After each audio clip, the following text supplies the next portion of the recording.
सभी को नमस्कार। आजादी के अमृत महोत्सव और स्वर्णिम हिमाचल महोत्सव के उपलक्ष्य पर उमंग फाउंडेशन शिमला की साप्ताहिक परिचर्चा के आज के इस अंक में मैं सुरेंद्र आप सभी का स्वागत और अभिनंदन करता हूं। दोस्तों, जैसे कि हम सब जानते हैं, हर वर्ष 6 दिसंबर को हम बाबा साहिब भीमराव अंबेडकर जी का महापरिनिर्वाण दिवस पर उनको श्रद्धांजलि देकर याद करते हैं। 6 दिसंबर 1956 को बाबा साहिब ने अपनी देह का त्याग किया था। वे अपनी सांसारिक यात्रा को पूरा करके आज ही के दिन 6 दिसंबर 1956 को इस संसार से उन्होंने विदा दी थी। इस दिन को हम उनके महापरिनिर्वाण दिवस के रूप में उनको याद करते हैं। वे ऐसे व्यक्ति थे जो समाज से इस तरह की अपेक्षा रखते थे कि हमारा समाज जो है वो जागरूक हो, और वे समय से काफी आगे चला करते थे।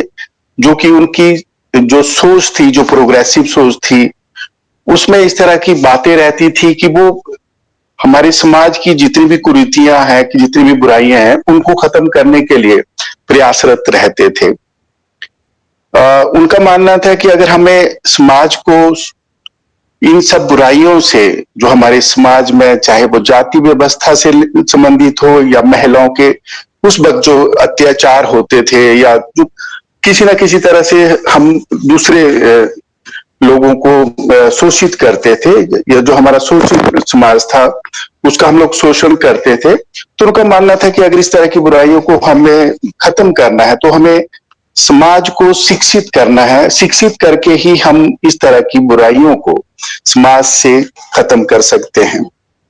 समय के साथ साथ आप दलितों और शोषितों की आवाज बन के समाज में उभरे और इस वर्ग के लोगों की चेतना को आपने जगाया।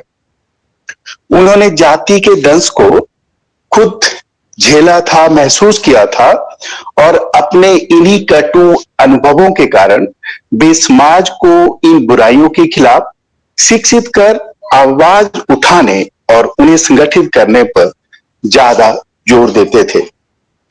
आज के परिपेक्ष की अगर हम बात करें तो समाज को शिक्षित करना, खासकर युवा वर्ग को शिक्षित करना काफी महत्वपूर्ण हो गया है।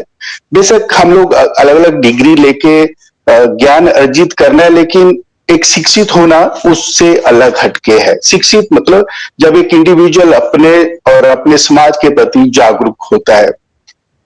इसी को ध्यान में रखते हुए हमारे इस परिचर्चा का विषय भी अनुसूचित जातियों के मानवाधिकार एवं उनके संरक्षण में युवाओं की भूमिका पर रखा गया है। चर्चा में भाग लेने के लिए हमारे बीच मुख्य वक्ता के रूप में डॉक्टर अमित धर्म सिंह जी हमारे बीच उपस्थित हैं। आप राष्ट्रीय स्तर के दलित चिंतक, लेखक और सामाजिक कार्यकर्ता हैं। सर, मैं उमंग फाउंडेशन की ओर से आपका हमारी इस श्रृंखला में मुख्य वक्ता के रूप में आपका स्वागत करता हूं। जी धन्यवाद। हमारे बीच जी सर, हमारे बीच उमंग फाउंडेशन के अध्यक्ष आदरणीय प्रोफेसर अजय श्रीवास्तव जी भी उपस्थित हैं।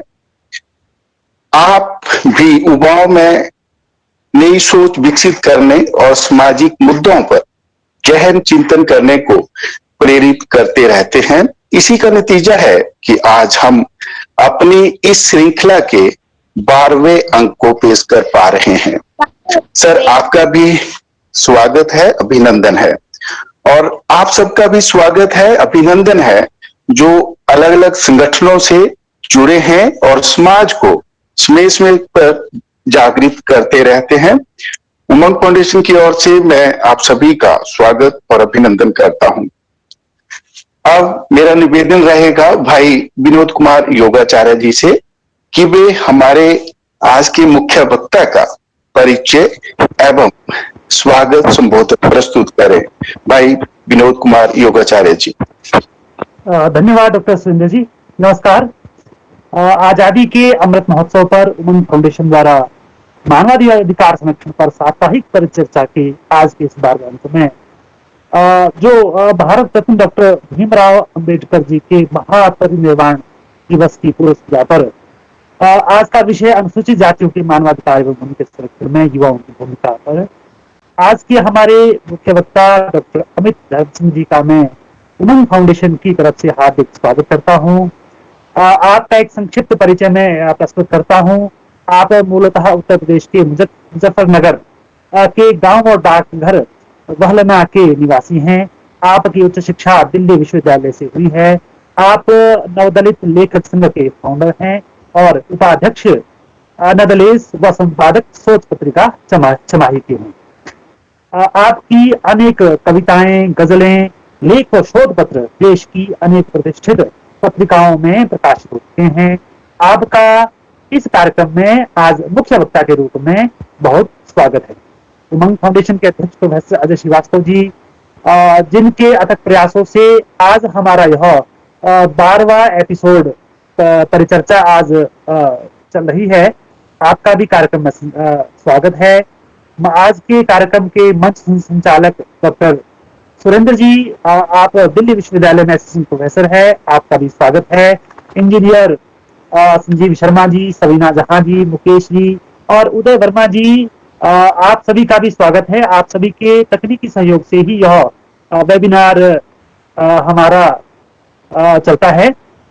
इस वेबिनार से जुड़े सभी विद्वत्जन युवाओं का भी मैं उमंग फाउंडेशन की तरफ से स्वागत करता हूँ, क्योंकि युवा शक्ति ही हमारे समाज में फैली कुरीतियों को दूर करने में सक्षम है। परमात्मा ने एक ही मनुष्य जाति का निर्माण किया था, जिसे हम मनुष्यों ने स्वार्थवश भिन्न भिन्न वर्गों में बांट दिया। शास्त्रों में कहा भी है, जन्मना जाए देशोत्तरः संस्कारादि उच्यते। जन्म से सभी का एक ही जाति, एक ही वर्ग होता है, परंतु हमारे संस्कार व हमारे कर्मों से ही हम उच्च बनते हैं। यह जातियां ऊंच नीच समाज को बांटने का अमानवीय कार्य है। भगवान भी स्वयं भी ऊंच नीच में विश्वास नहीं रखते। कभी भूलनी के दूसरे पैर खाना, निषाद राज गुह से मित्रता भगवान के समभाव को दर्शाता है। मैं स्वयं भी एक योग विषय का छात्र हूँ और भगवान ने जो योग की परिभाषा कही है, आत्मोगम्येन सर्वत्र समं पश्यति अर्जुन, ये हमें हर जीव से समभाव रखना चाहिए। और मैं जो स्वर्ण शब्द है उसका भी बहिष्कार करता हूँ, क्योंकि यह शब्द भी समाज को बांटने वाला है। आज युवा पीढ़ी को आगे बढ़कर समाज में फैली स्थिति को दूर करने का समय है। तो आज जो हमारा एक वर्ग जिसको कुछ काफी समय से दबाया गया, शोषित किया गया, उन्हीं दलित वर्ग के मानवाधिकार पर चर्चा करने के लिए आज हमारे बीच उपस्थित हैं डॉक्टर अमित धर्मपाल जी। आपका फिर से एक बार पुनः स्वागत। और आगे की कार्यवाही के लिए मैं निवेदन करता हूं डॉक्टर सुरेंद्र जी से। थैंक यू, धन्यवाद। धन्यवाद विनोद भाई जी। अब मेरा निवेदन रहेगा आज के हमारे मुख्य वक्ता डॉक्टर अमित धर्म सिंह जी का, जिसे कि आप आज के हमारे इस विषय से संबंधित हम सब का मार्गदर्शन करें। जी सर। बहुत धन्यवाद सुरेंद्र जी, विनोद जी और अजय श्रीवास्तव जी का, और साथ में उमंग फाउंडेशन की पूरी टीम का मैं हृदय से शुक्रगुजार हूं कि उन्होंने मुझे इस विषय पर आज विचार रखने के लिए जो है आमंत्रित किया। विचारों में थोड़ा बहुत विषमताएं हो सकती है, फर्क हो सकता है, लेकिन अपने अपने अनुभव और विचार हम यहाँ साझा करने के लिए जो हम लोग प्रयासरत हैं। तो मुझे ये देख करके अति प्रसन्नता हो रही है कि उमंग फाउंडेशन इस तरह की श्रृंखला चलाए हुए है जो विभिन्न विमर्शों से हट करके मानवाधिकार की बात पे सोच रहा है। मानवाधिकार की बात सोचने का मतलब यह है कि वो गांधी का अंतिम जन्म भी हो सकता है, वो अंबेडकर की डिप्रेस्ड क्लास भी हो सकती है। तो उन सबके बारे में जो ये कॉमन थिंकिंग लेकर के जो फाउंडेशन काम कर रहा है, उसके लिए निश्चित ही ये पूरी टीम और अजय श्रीवास्तव जी बधाई के पात्र हैं। ये बहुत महत्वपूर्ण श्रृंखला मुझे जान पड़ रही है। और मैंने ये भी देखा है कि जो आजकल संगठन जिस तरह से संगठनों में गुटबंदियां हो गई है, छोटे छोटे संगठनों के लोग 4-4 5-5 लोग जो है मिलकर के कार्यक्रम करते हैं, तो वे साझा कार्यक्रम भी करते हैं, तो इतनी उपस्थिति उनमें नहीं हो पाती है। मैं पिछले 1 महीने पहले एक कार्यक्रम में सम्मिलित हुआ था, तो 7 संगठनों के 22 या 23 लोग वहां मौजूद थे। तो ये सोचने की बात है कि 7 संगठन और 22 लोग अगर मौजूद हो रहे हैं, तो ये हमारी एकजुटता के लिए और हमारी जो सामाजिक जो संपर्कता है उसके लिए विचारणीय विषय है, चिंता का विषय है। और आज मैं फाउंडेशन में देख रहा हूँ कि ये 40-50 लोग हम लोग आज ऑनलाइन इकट्ठा हुए हैं, तो ये बड़े हर्ष की बात है। और मैं इन सभी जो इस समय जुड़े हैं उन सबका स्वागत अपनी तरफ से भी करता हूँ। और जैसा ये कार्यक्रम है बाबा साहब के महापरिनिर्वाण दिवस की पूर्व संध्या पर, तो अजय श्रीवास्तव जी से जब इस संदर्भ में बात हुई थी, तो परिचय के क्रम में मालूम हुआ कि प्रभाष जोशी के वो संपर्क में रहे हैं, और मैंने प्रभाष जोशी पर पीएचडी किया है दिल्ली यूनिवर्सिटी से। तो मुझे ये भी उसी संदर्भ में याद पड़ता है कि 6 दिसंबर बाबरी विध्वंस की भी पूर्व संध्या है, वो 92 में हुई थी। तो ये इसलिए याद आ रहा है कि प्रभाष जोशी बाबरी विध्वंस के बाद जिस रूप में निखरे, उस रूप के बारे में नामवर सिंह जी ने कहा था कि वो हिंदू थे लेकिन हिंदुत्ववादी नहीं थे। तो ये ऐसा ही कुछ बाबा साहब का भी विचार था कि ये जो जाति का कंसेप्ट है ये एक स्थिति है, मनोस्थिति है, ये कोई वस्तु स्थिति नहीं है, ये मनोस्थिति है। और इस मनोस्थिति में शिक्षा ही कारगर साबित हो सकती है। यदि हम सब शिक्षित होते हैं, वेल एजुकेटेड होते हैं और इन सब चीजों को बारीकी से समझते हैं, तो ही हम जो समाज की जो ये जातिगत विविधता है, तो ही इससे हम निपट पाएंगे। तो साथियों, मैं अपनी बात शुरू करने से पहले जो दलित वर्ग है, दलित वर्ग जो वही है जो अम्बेडकर ने एससी के रूप में संविधान में दर्ज किया है, तो उसकी सामूहिक वेदना को आवाज देती हुई मैं एक कविता से, छोटी सी कविता से अपनी बात शुरू करूंगा। बात है, आप सुनिएगा। इसका शीर्षक है ऐसा क्या है। इसी जमीन पर पैदा हुए हम, इसी पर खेले कूदे बड़े हुए, इसी जमीन पर टपका हमारे पुरखों का पसीना, खून भी बहा इसी जमीन पर, इसी जमीन की मिट्टी का स्वाद मालूम है हमें, शरीर बने हैं हमारे इसी जमीन की मिट्टी से, इसी जमीन की मिट्टी से प्रेम है हमें, इसी जमीन से नापना चाहते हैं हम भी आसमान की दूरी।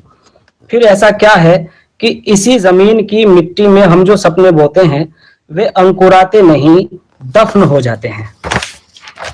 तो ये जो कविता है उस वेदना को प्रकट करती है जो दलित समाज की रही है, जो आजादी से पूर्व अंत्यज कहलाया, शूद्र कहलाया, अछूत कहलाया, या अंबेडकर की डिप्रेस क्लास कहलाई।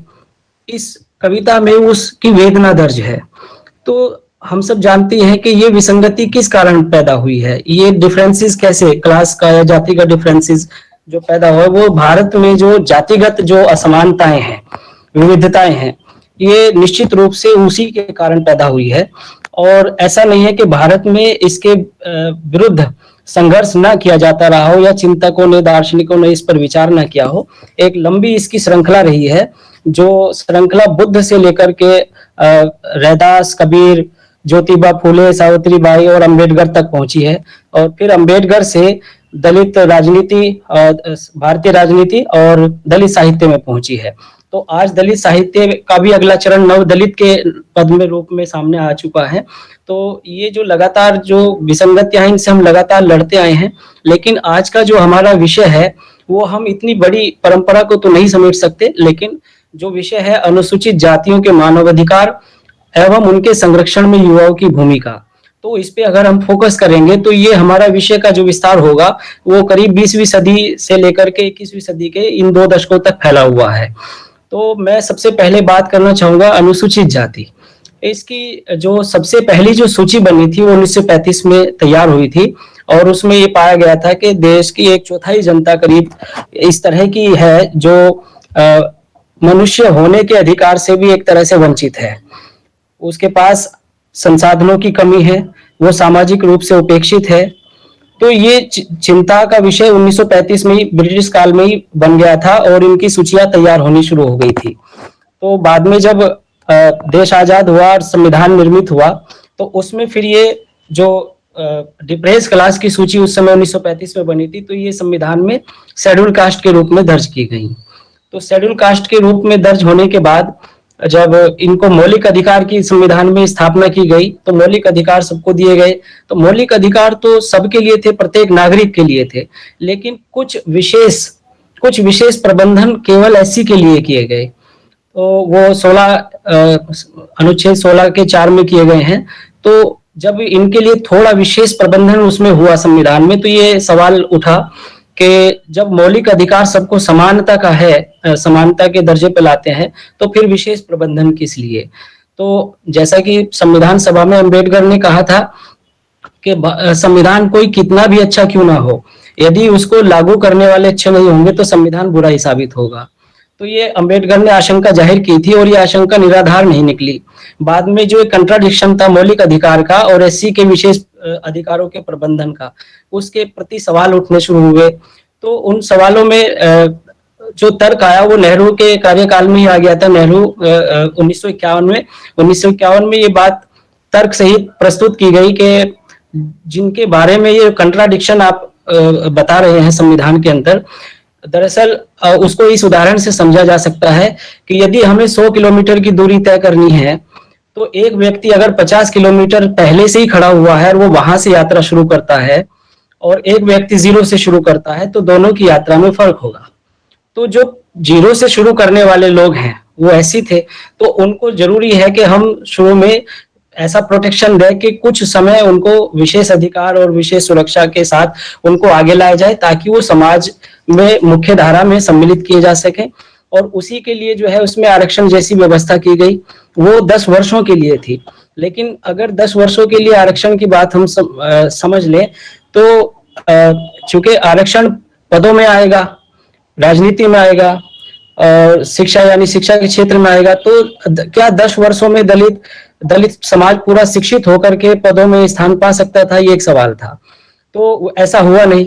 उनको जो प्रॉपर स्थान जो दिया जाना चाहिए था, जो मुख्य धारा से उनको जोड़ने का काम आरक्षण को करना चाहिए था, वो किन्हीं कारणों से, उसमें राजनीतिक कारण भी समाहित थे और दूसरे साधन संसाधन और दलित समाज की अपनी जागृति भी उसमें एक कारण थी। उसके कारण वो समाज जो है उन 10 वर्षों में नहीं आया। परिणाम ये निकला कि लगातार जो है आरक्षण का समय बढ़ता चला गया, क्योंकि जिस उद्देश्य के लिए हमने विशेष अधिकारों का प्रबंधन संविधान में किया था, हमारी संविधान सभा ने, डॉक्टर अम्बेडकर ने, तो वो फलीभूत नहीं हो पा रहा था। तो परिणाम थे आरक्षण का समय लगातार बढ़ता चला गया। आरक्षण का समय बढ़ता चला गया तो फिर उसके बाद आरक्षण में और भी कई तरह की चीजें शामिल होने लगी। जैसे मंडल कमीशन आया, मंडल कमीशन ने ओबीसी को 27% दिया। फिर बाद में आर्थिक जो रूप से कमजोर थे उनके लिए भी जो 10% आरक्षण की व्यवस्था हुई, उसमें कोई दिक्कत नहीं है, वो होती रहती है। लेकिन दलित समाज के प्रति जो ये व्यवस्था हुई थी और जिन कारणों से हुई थी और जिन उद्देश्यों को लेकर के हुई थी, वे उद्देश्य फलीभूत नहीं हो पा रहे थे। और इसके साथ साथ ये भी देखने में आ रहा था कि दलित समाज में जो जातिगत गैर बराबरी है हमारे भारतीय समाज में, तो उसका शिकार दलित समाज को, ऐसी समाज को लगातार होते रहना पड़ता है। तरह तरह के शोषण, अत्याचार काउंट किए जाते रहे। तो उनकी चिंताओं को सामने रखते हुए राजीव गांधी सरकार में जो है 1989 में एससी और एसटी एक्ट की व्यवस्था की गई, ताकि समाज में उनके प्रोटेक्शन के लिए, तो आगे लाने के लिए आरक्षण है, लेकिन प्रोटेक्शन के लिए क्या है? प्रोटेक्शन के लिए एससी एसटी एक्ट की व्यवस्था राजीव गांधी की सरकार में 1989 में की गई। उसके बाद भी देखने में आया कि उसका लोगों ने माना कि उससे उसका दुरुपयोग भी होता है, हुआ एससी एसटी एक्ट का। और जितनी वांछित सफलता एससी एसटी एक्ट के बाद मिलनी चाहिए थी, वह सफलता तब भी नहीं मिली।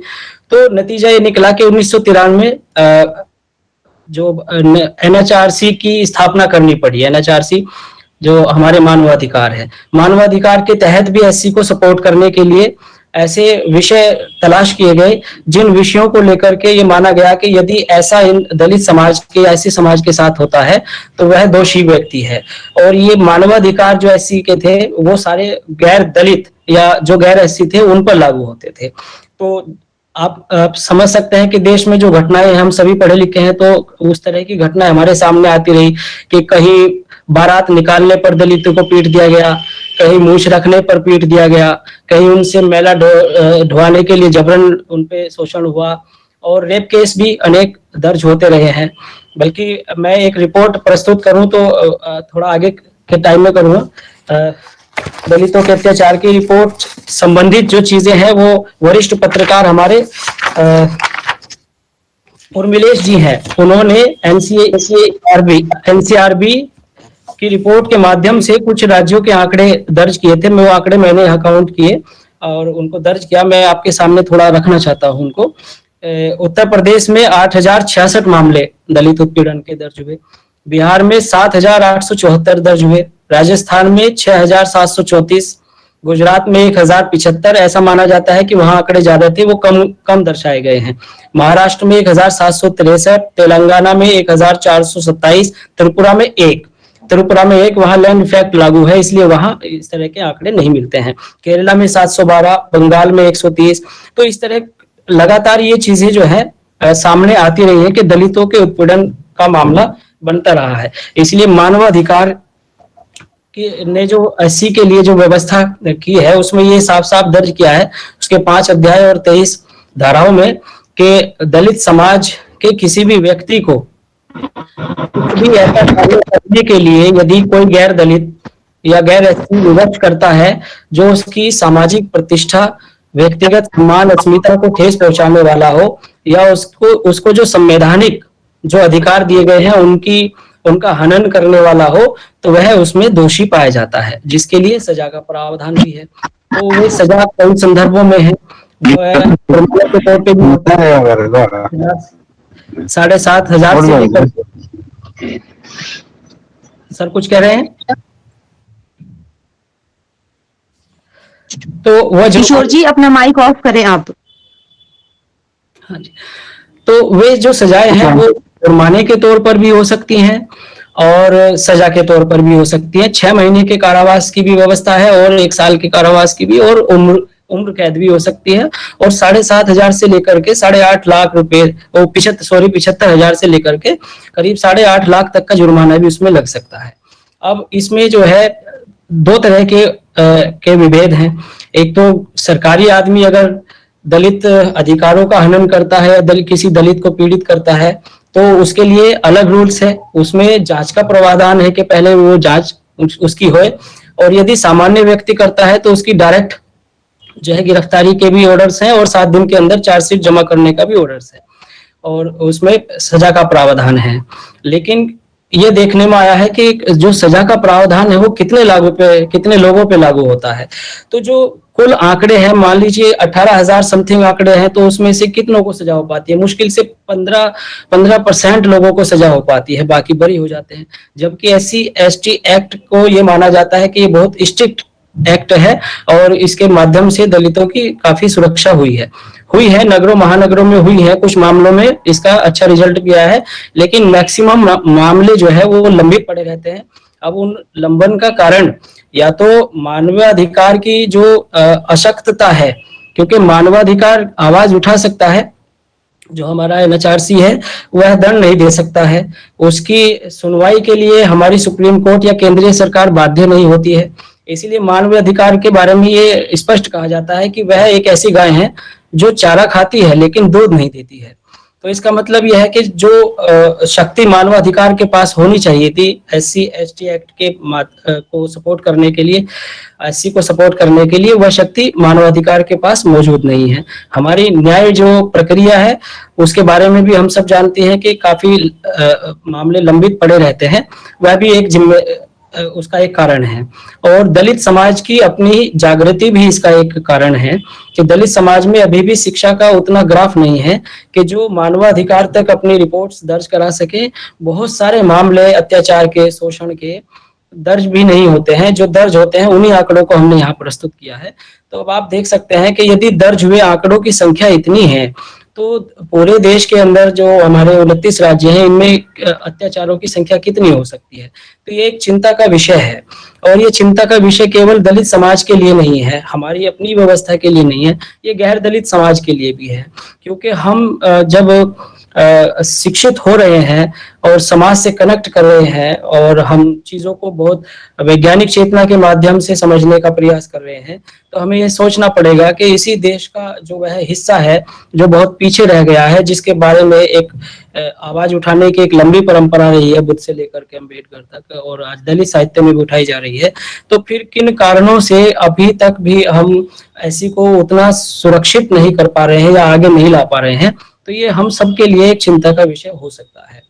तो मानवाधिकार के बारे में जो बात चल रही है, तो आज मानवाधिकार को भी, अंतर्राष्ट्रीय मानवाधिकार को भी 70 सालों से ज्यादा का समय हो चुका है, और भारत में करीब 3 दशक होने जा रहे हैं। तो मानवाधिकार भी ऐसी के जो अधिकार है, उसकी जो सामाजिक प्रतिष्ठा है, उसकी सुरक्षा में संभवतः उतना सफल नहीं हो पाया है जितना कि उसको होना चाहिए। यदि ऐसा हो सकता तो जो हमारे सामने जो घटनाएं आती है, चाहे वो नागौर की घटना हो जिसमें एक 2 युवकों को चोरी के संदेह से पीटा जाता है और उनके गुप्तांगों में पेट्रोल वाला पेचकस कपड़ा लपेट करके डाला जाता है। हाथरस है, हाथरस में उस लड़की के साथ कितना जघन्य अपराध हुआ, उस तरह की घटना है। या फिर चित्तौड़गढ़ में एक घटना घटी थी जिसमें एक बिंदोली करके एक परंपरा होती है, उसमें दुल्हन को बग्घी में बैठा करके गांव में सैर कराई जाती है। उसमें उस दुल्हन को बग्घी से फेंक दिया गया था और परिवार को पीट दिया गया था। और भी इस तरह की न जाने कितनी घटनाएं आती रहती हैं। और इन घटनाओं के बारे में भी अगर हम विचार करें तो सारी घटनाएं तो सोशल मीडिया में भी नहीं आ पाती हैं, क्योंकि बहुत से मुकदमे लोग डर के कारण, दबंगईयता के कारण लोगों के दर्ज नहीं करवाते हैं, सोशल मीडिया पे नहीं आते हैं, शर्म और सामाजिक प्रतिष्ठा के सवाल को बना करके सामने नहीं आते हैं। तो बहुत सारे मामले दर्ज नहीं होते हैं, लेकिन जितने होते हैं वे बड़े खौफनाक होते हैं और बड़े डरावने होते हैं। तो ऐसे डरावने और खौफनाक मामलों पर हमें सबको ही चिंतन करने की आवश्यकता है, खासतौर से युवा पीढ़ी को सोचने की आवश्यकता है। मुझे ऐसा लगता है कि जिस समय जो ये कार्यक्रम हो रहा है, ठीक इस समय एक संक्रमण काल है शुरू हो रहा है। यानी मैं दलित साहित्य के एंगल से कहूँ तो उसमें दूसरी पीढ़ी का समय समाप्त हो रहा है और तीसरी पीढ़ी अब लगातार उभर करके सामने आ रही है। तो तीसरी पीढ़ी यानी युवा पीढ़ी, यानी जनरेशन का गैप आ रहा है, परिवर्तन आ रहा है। तो उसके आधार पर भी हम अपना मूल्यांकन करें कि हम किस स्तर पर हैं, कहाँ हैं और हमें कहाँ होना चाहिए।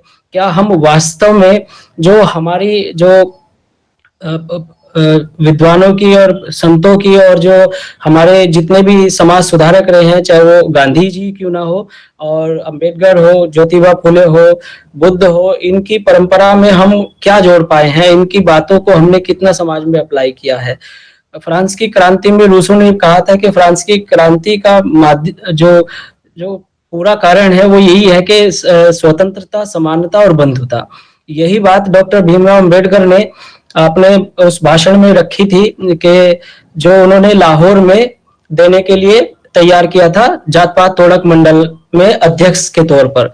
हालांकि वो उनका भाषण वहां दिया नहीं जा सका था, लेकिन उन्होंने भी इसी चीज को प्रमुखता दी थी कि समाज में प्रत्येक मनुष्य को ये 3 चीजें तो कम से कम मिलनी चाहिए: समानता, स्वतंत्रता और बंधुता।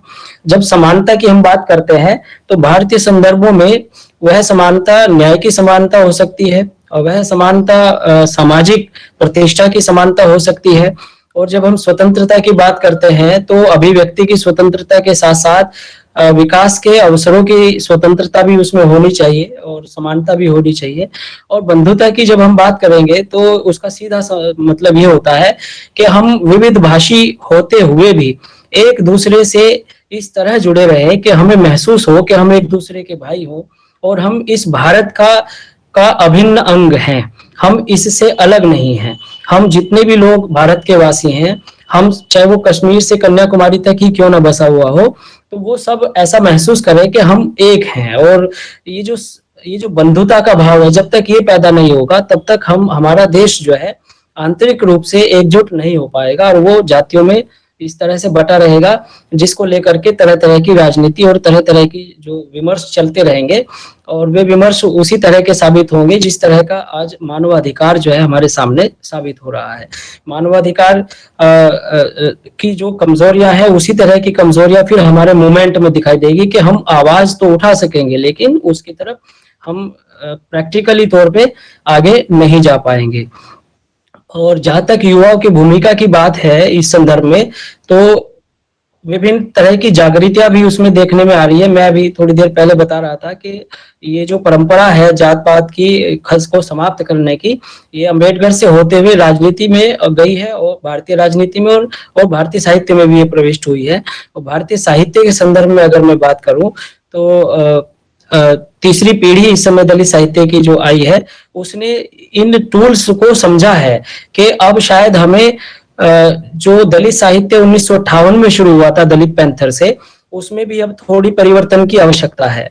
जो दलित साहित्य शुरुआती दौर में लिखा गया था, जिसमें अतिवादी चीजें भी सम्मिलित हुई हैं, और जब कोई विचारधारा स्थापित होती है तो उसमें अतिवादी चीजें आ भी जाती हैं।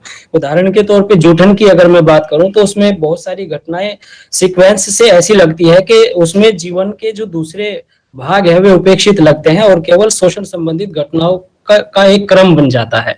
तो उस क्रम के बारे में अब तीसरी पीढ़ी ने सोचा है कि जो हम अतिवाद जो लेकर के चले थे और दूसरों पे जो हम आक्षेप और करने का और दोषारोपण का जो हम जज्बा लेकर के चले थे, और उसमें हम भावुक और अतिवादी दोनों हो जाते थे, वो अब कम होनी शुरू हुई है।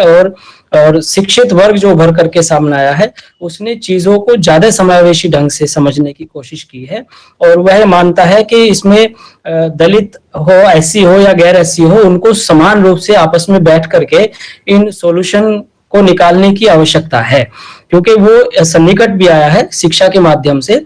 और जो रोटी बेटी का जो संबंध था उसमें भी थोड़ा अंतर आया है, शादी विवाह भी हो रहे हैं और हम आपस में उठ बैठ भी कर रहे हैं, तो चीजें बदली हैं। लेकिन चीजें कहाँ बदली हैं ये भी हमें विचार करना पड़ेगा। ये चीजें ज्यादातर नगरों और महानगरों में ही बदली हैं। गांव देहात में जहां शिक्षा का रेशो अभी कम है, या साधन संसाधनों की बहुत ज्यादा कमी है, या बहुत सारे रूढ़िवादी मूल्य अभी भी वहां बाकी हैं और उन्हीं परंपराओं को लोग ढो रहे हैं अशिक्षा के कारण, तो वहां उतने स्तर पर चीजें नहीं बदली हैं। तो इस संदर्भ में हमें साहित्यिक और सामाजिक दोनों रूप से, दोनों ढंगों से ये सोचना पड़ेगा कि हम उन तक ये चीजें कैसे लेकर के जाएं कि वो हमारी सामाजिक जागृति या सामाजिक चेतना की जो हमने ये अलख जगाई है, उसका प्रकाश, उसका तेज उन तक कैसे पहुंचे, और वो हमारे इस विचारधारा में, इस विचार में सम्मिलित हो कि हम अंततः एक राष्ट्र के और एक भारत के एक भाई बहन जैसी भावना रखने वाले लोग हैं, और हम सब जो है मनुष्य के तौर पे भी एक हैं और संवैधानिक मूल्यों के तौर पर भी एक हैं, और हमारे जो लोकतांत्रिक मूल्य और अधिकार हैं वो सबके हमारे एक हैं। हम एक दूसरे को उपेक्षा के भाव से नहीं देखते हैं, हम एक दूसरे की सामाजिक प्रतिष्ठा की रक्षा करते हैं, और एक दूसरे के परेशानियों में काम आने के लिए भी हम लोग जो है कृत संकल्प है या प्रतिबद्ध है, या संवैधानिक रूप से हम एक दूसरे से बंधे हुए हैं। और दुनिया का सबसे बड़ा लोकतांत्रिक संविधान हमारे पास है, उसके बावजूद भी यदि हम लोग को सुखी नहीं कर पा रहे हैं, अंबेडकर के डिप्रेस क्लास को आगे नहीं ला पा रहे हैं, या हम गांधी के अंतिम जन को सुखी नहीं कर पा रहे हैं, तो ये हम सबके लिए सोचने का एक विषय है। हम सबको सोचना चाहिए। और जिस तरह का ये उमंग फाउंडेशन ने जो श्रृंखला चलाई है, इस तरह की श्रृंखलाएं बहुत कारगर साबित हो सकती है। इस तरह की श्रृंखलाओं से जागृति का एक बड़ा कैनवास खुल सकता है, क्योंकि हर किसी की पहुंच पुस्तकों से नहीं हो पाती है। हर कोई आदमी उतना समय नहीं दे पाता है, क्योंकि आर्थिक संसाधन भी उसको पीछे की तरफ धकेलते हैं, और दूसरी तरह की जो परेशानियां हैं वो भी सामने आती हैं। और सबसे बड़ी बात जो है वो है विचार परिवर्तन की। अंबेडकर ने भी यही बात कही थी कि सारा खेल विचार परिवर्तन का है। यदि हमारी वैचारिकी विकसित होती है और विचार परिवर्तन होता है, और हम रूढ़िवादी मूल्यों को छोड़ करके और जात पात जैसी भी संकीर्णताओं को छोड़ करके एक मंच पर आते हैं, तो तभी हम इस जातिवाद जैसे कोढ़ को दूर करने में सफल साबित हो सकते हैं। अन्यथा कोई दूसरा रास्ता हो नहीं सकता है। इसीलिए अम्बेडकर ने सॉर्ट आउट करके जो सूत्र दिया वो ये दिया कि संघर्षशील रहो, संघर्ष करो, संगठित रहो और शिक्षित बनो। तो इन तीनों के बारे में विचार किए बगैर, इन तीनों को अपनाए बगैर हम उस समाज को मूर्त रूप नहीं कर सकते हैं जिसके बारे में लगातार चिंतकों ने, साहित्यकारों ने हस्तक्षेप किया है, विचार किया है और समाज को एक बेहतर समाज बनाने के लिए मदद की है। आजकल युवाओं के बारे में अगर बात करें राजनीति के क्षेत्र में, तो शब्बीरपुर में जो 2017 में जो कांड हुआ था उसके खिलाफ हम नवदलित जो हमने पद बनाया है वो इस वजह से हुआ था कि द ग्रेट चमार उन्होंने वहां बोर्ड लगाया था और ठाकुरों ने उसका जो है वो किया था विरोध। तो उसके तहत ही शब्बीरपुर में वो हिंसा हुई थी और उसके बाद भीम आर्मी सामने आई। भीम आर्मी में निश्चित रूप से दलित युवा हैं और दलित युवाओं ने भीम आर्मी के रूप में तो अपनी उपस्थिति दर्ज करवाई है, साथ में उस समय भी अपनी उपस्थिति दर्ज करवाई जब 2018 में सुभाष काशीनाथ बनाम महाराष्ट्र राज्यवाद में SC/ST एक्ट पर यह सवाल खड़ा किया गया कि इसका बहुत अधिक दुरुपयोग हो रहा है और बहुत सारे मामले ऐसे आते हैं जिसमें आर्थिक लाभ के लिए या अपने किसी व्यक्तिगत दुश्मन से निपटने के लिए SC/ST एक्ट लगा दिया जाता है। तो सुप्रीम कोर्ट ने भी उस पर फिर रोक लगाई कि उसमें इन सारी परेशानियों को देखते हुए अग्रिम जमानत पर रोक लगा दी। अग्रिम जमानत की उन्होंने शुरू कर दी कि पहले रोक थी अग्रिम जमानत की, एंटीसिपेटरी बेल की, लेकिन बाद में उन्होंने कहा कि नहीं, पहले जांच होनी चाहिए और जांच होने के बाद ही कोई गिरफ्तार किया जा सकेगा। तो उसका विरोध पूरे देश में हुआ था और 2 अप्रैल को भारत बंद जो किया गया था उसके तहत फिर 2019 में सुप्रीम कोर्ट ने ये मानते हुए वह वापस ले लिया था वाद के अभी दूर दराज इलाकों में दलितों के साथ जो शोषण की घटनाएं सामने आ रही हैं, जो आशातीत हमें लाभ होना चाहिए था SC/ST एक्ट का, वो अभी नहीं हुआ है। इसलिए SC/ST एक्ट को यथावत अभी बनाए रखने की जरूरत है। तो उस दौरान भी दलित युवकों ने अपनी उपस्थिति दर्ज करवाई है सक्रियता की, और मैं नहीं मानता कि वे सारे पढ़े लिखे थे, वे लोग से जुड़े हुए थे। तो इस तरह की विचार श्रृंखलाएं और इस तरह के मूवमेंट्स की न केवल दलित समाज के युवकों को आवश्यकता है बल्कि गैर दलित समाज के युवकों को भी आवश्यकता है। तभी हम आपसी भाईचारे के समाज को या समावेशी समाज को निर्मित करने में सफल साबित हो सकेंगे, इससे पहले नहीं है बात। मैं एक सोचता हूं कि कल दलित समाज उपेक्षित था, यदि कल आने वाले कल में हम लोग सफल हो जाते हैं, दलित समाज सफल हो जाता है और गैर दलित उपेक्षित हो जाता है, तो ये कोई बहुत बड़ी सफलता हमारी नहीं मानी जानी चाहिए। मैं इसको बहुत बड़ी सफलता नहीं मानूंगा, क्योंकि जब तक हम सारे भारतवासी मिलकर के एक मंच पर आकर के एक समावेशी अनुभूति, एक समरसता अनुभूति का अनुभव ना करें और एक दूसरे से ना जुड़े और एक दूसरे के सुखों में दुखों में साथ ना दें, तब तक हमारे जो ये लड़ाइयां हैं वे व्यक्तिवादी या अवसरवादी ही साबित होंगी या एकांगी समृद्धि और साधन संसाधनों की लूट साबित होगी, बजाय उसके कि जो जिस तरह का समाज हमें चाहिए, जिसमें अमन शांति हो और सबकी सामाजिक प्रतिष्ठा हो, अस्मिता की रक्षाएं हो, उस तरह की चीजें समाज में तब तक नहीं आ पाएगी जब तक हम सब मिलकर के प्रयास नहीं करेंगे। और इसी चीज को देखते हुए अम्बेडकर का जो भेद था वो मार्क्स से था। मार्क्स से भेद अम्बेडकर का यही था। अम्बेडकर मानते थे कि मार्क्स जिस भौतिक उन्नति की बात करते हैं कि भौतिकता ही सारी उसकी जड़ है, आर्थिकता ही उसकी सारी जड़ है, भारत में ऐसा नहीं है। भारत में आर्थिक रूप से जो समृद्ध होने वाले हैं उनको भी जातिवाद का शिकार होना पड़ता है। उदाहरण के तौर पे हमारे अभी 2-3 साल पहले की घटना है अपायल तड़वी वाला, वो MBBS की छात्रा थी, उसके साथ उपेक्षा का जो भाव हो रहा था, व्यवहार हो रहा था, उसका केस हम सब लोगों के सामने आया था। और विभिन्न विभागों में भी उच्चाधिकारियों द्वारा तो होता ही है कहीं कहीं, और साथ में जो पद के रूप में C ग्रेड D ग्रेड भी होते हैं, और वो अगर जाति में ऊपर है तो उसके भी स्वभाव में थोड़ा अंतर पाया जाता है, क्योंकि वह जातिगत रूप से अपने आप को बड़े अधिकारी से SC एसटी अधिकारी से अपने को ज्यादा जातिगत रूप में श्रेष्ठ समझता है, तो उसके कारण उसके व्यवहार में भी चेंज आ जाता है। उस व्यवहार से फिर वो परेशानी खड़ी होती है और दलित समाज को, ऐसे समाज को उस व्यवहार से परेशानी खड़ी होती है। तो यही भेद जो है अम्बेडकर का मार्क्स से था कि भारत में समस्या आर्थिक तो जितनी है उतनी है, लेकिन उससे ज्यादा सामाजिक और सांस्कृतिक समस्या है।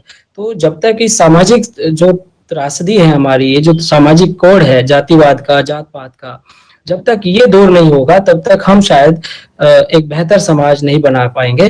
तो इस तरफ हम सबको विचार करना चाहिए और इसमें भूमिका सभी युवाओं की है, चाहे वो दलित युवा हो, चाहे वो गैर दलित युवा हो, ऐसा मैं सोचता हूँ। और नवदलित जो ये संगठन अब बना है, ये अभी बना है और इसने इसी संदर्भ में विचार किया है।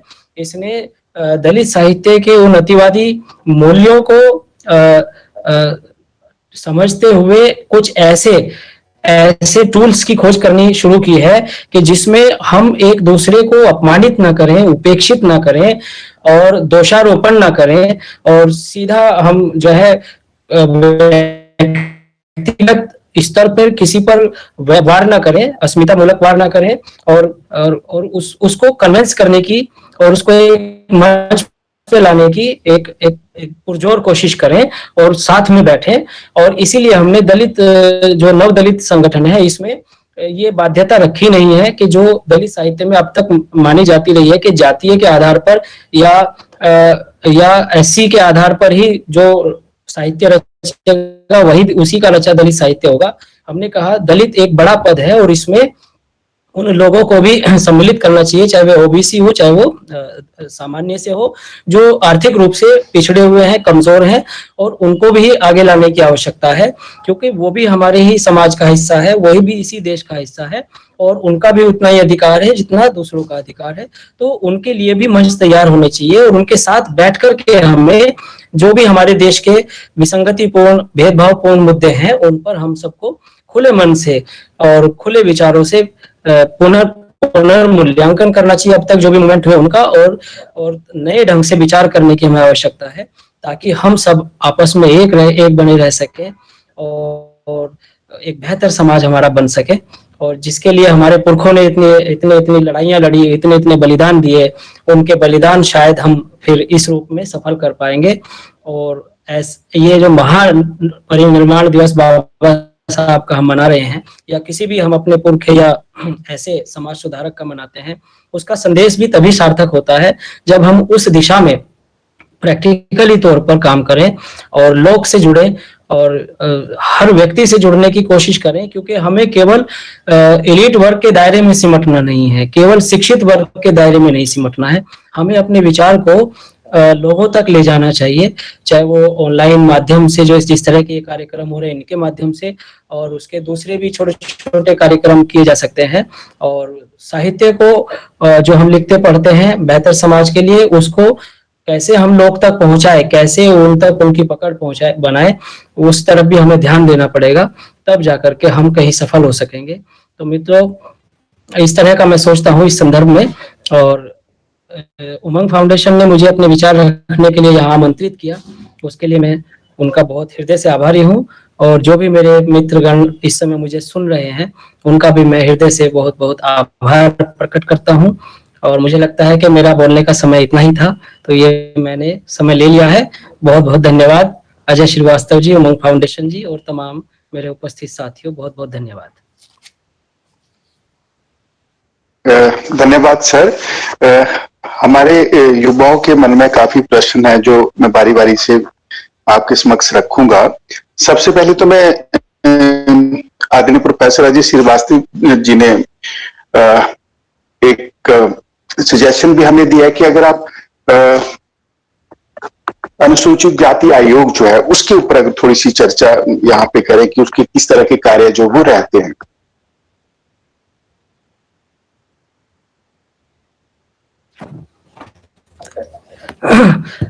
अनुसूचित जाति आयोग जो है वो जमीनी स्तर से काम करता है, वह साहित्य को भी बढ़ावा देता है और हमारे जो साहित्यकार हैं उससे जितने जुड़े हुए हैं वो जो इस मूवमेंट से जुड़े हुए रहे हैं उनकी श्रृंखला, उनकी विचार श्रृंखलाओं को साहित्य के रूप में भी जो है आगे बढ़ा रहा है। जैसे अभी मोहनदास नेमिष राय ने 100 आत्मकथाओं को लेकर के अभी एक पुस्तक प्रकाशित की है। तो वे दलित आत्मकथाएं हैं और वो दूर दराज तक जाएंगी, और भी जो सावित्री बाई है, झलकारी बाई हैं या ज्योतिबा फुले हैं, उनको लेकर के जो है बहुत सा काम किया है और छोटी छोटी पुस्तकों के रूप में वो जागृति फैला रही है। तो अनुसूचित आयोग जो है उसी से संबंधित जो है जमीनी स्तर पर लगातार काम कर रहा है और लोग उसको सपोर्ट कर रहे हैं, और यही सब चीज बातें हैं जी। इसी संदर्भ में कि आदरणीय श्रीवास्तव जी पूछ रहे हैं कि जब एक पीढ़ी जो है या आरक्षण का लाभ ले लेती है तो उसके बाद आने वाली जो पीढ़ियां वो भी कंटिन्यूटी में आरक्षण का फायदा ले रही है। तो आपको नहीं लगता है कि जब जो बाबा साहिब का एक सपना था कि कमजोर से कमजोर वर्ग तक, कमजोर से कमजोर व्यक्ति तक उसका हक जो है उसे मिले, तो अगर इस तरह की व्यवस्था रहेगी तो क्या यह संभव है कि उनका हक उनको मिल पाएगा? देखिए, ये जो बात है ये बड़ी असमंजस की स्थिति पैदा करने वाली है। एक एंगल से हम जब विचार करते हैं तो हमें लगता है कि नहीं, हाँ, एक परिवार में अगर आरक्षण का लाभ मिला है तो दूसरे लोगों को उसमें नहीं मिला है, दूसरे परिवारों को नहीं मिला है, तो उनको मिलना चाहिए। लेकिन इस पर हमें जमीनी स्तर से काम करना चाहिए कि क्या आरक्षण जिस उद्देश्य को लेकर के चला था, क्या हम उसमें सफल हो पाए हैं? हम देखते हैं कि दिल्ली यूनिवर्सिटी की मैं बात करता हूं तो इसमें अभी तक ये आंकड़े आते हैं कि 4500 पद जो है एससी के खाली हैं, बैकलॉग में चले आ रहे हैं, उनको नहीं भरा जा रहा है। तो कितने पद खाली हैं ये देखने की बात है। क्या वास्तव में हम उतनी पूर्ति कर पाए हैं ऐसी सीटों की जितनी आरक्षण को जो है आरक्षण जो है इजाजत देता है? तो यदि वह पूर्ति नहीं हो पाई है तो इस तरह की विसंगतियां कि एक परिवार में 4 का हो जाना या 2 का आरक्षण लाभ लेना और एक परिवार में बिल्कुल ना लेना, तो उसके लिए जमीनी स्तर से प्रयास किया जा सकता है और ये आंकड़े कलेक्ट करने से ही पता चल पाएगा। इसके बारे में प्रॉपर तरीके से तो ज्यादा नहीं कहा जा सकता।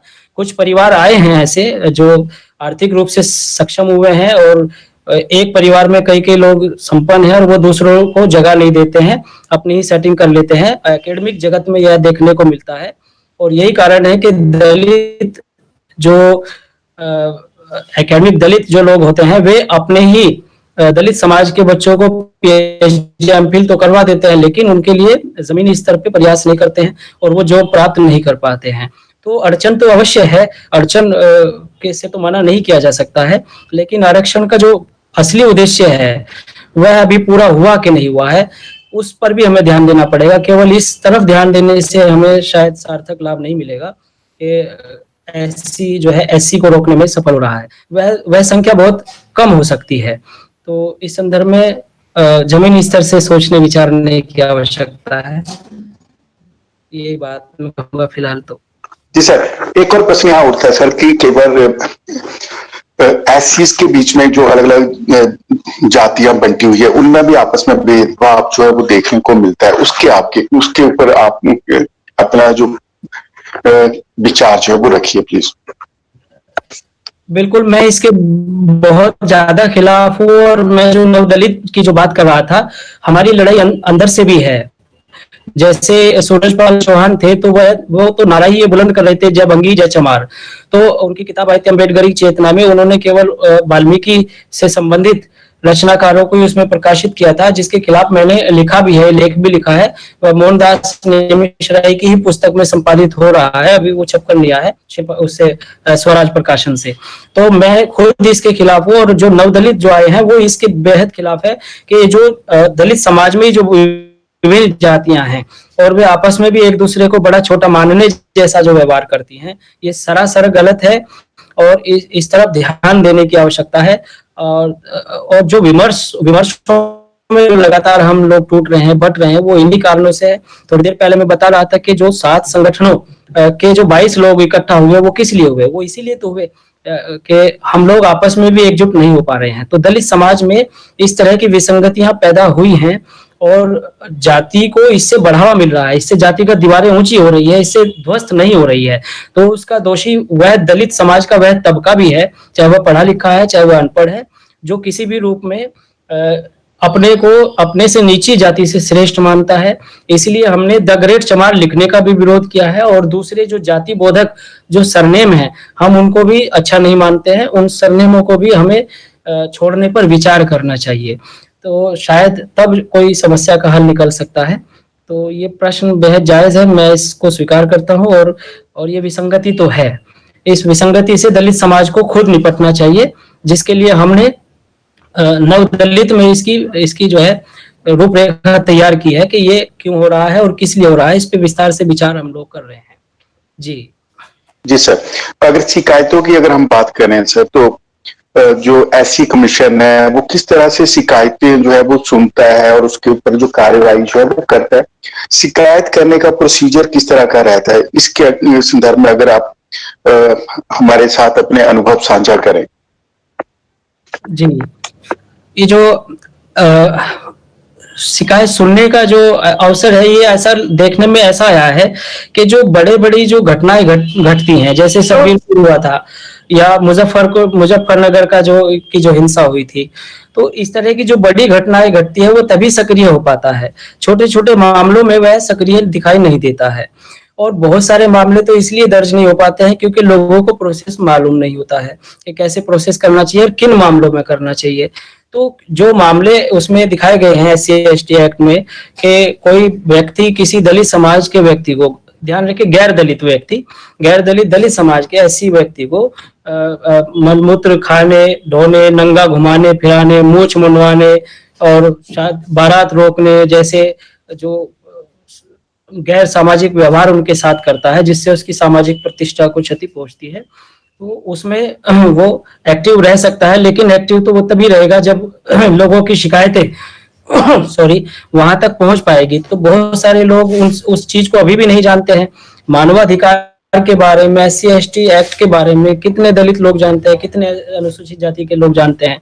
बहुत सारे नहीं जानते हैं, और जो जानते हैं वे संसाधनहीनता की वजह से न्याय का रास्ता नहीं खटखटाते हैं, क्योंकि उनको पहले ही रोजी रोटी के सवाल इतना घेरे रखते हैं कि वो अपनी आवाज को खुद भी दबाना शुरू कर देते हैं, क्योंकि उनको मालूम है कि पैसा भी खर्च होगा, टाइम भी खर्च होगा, और दूसरी चीजें जो चैलेंजिंग है उनकी बेसिक नीड्स वाली, वे उनको वहां तक नहीं पहुंचने देती है।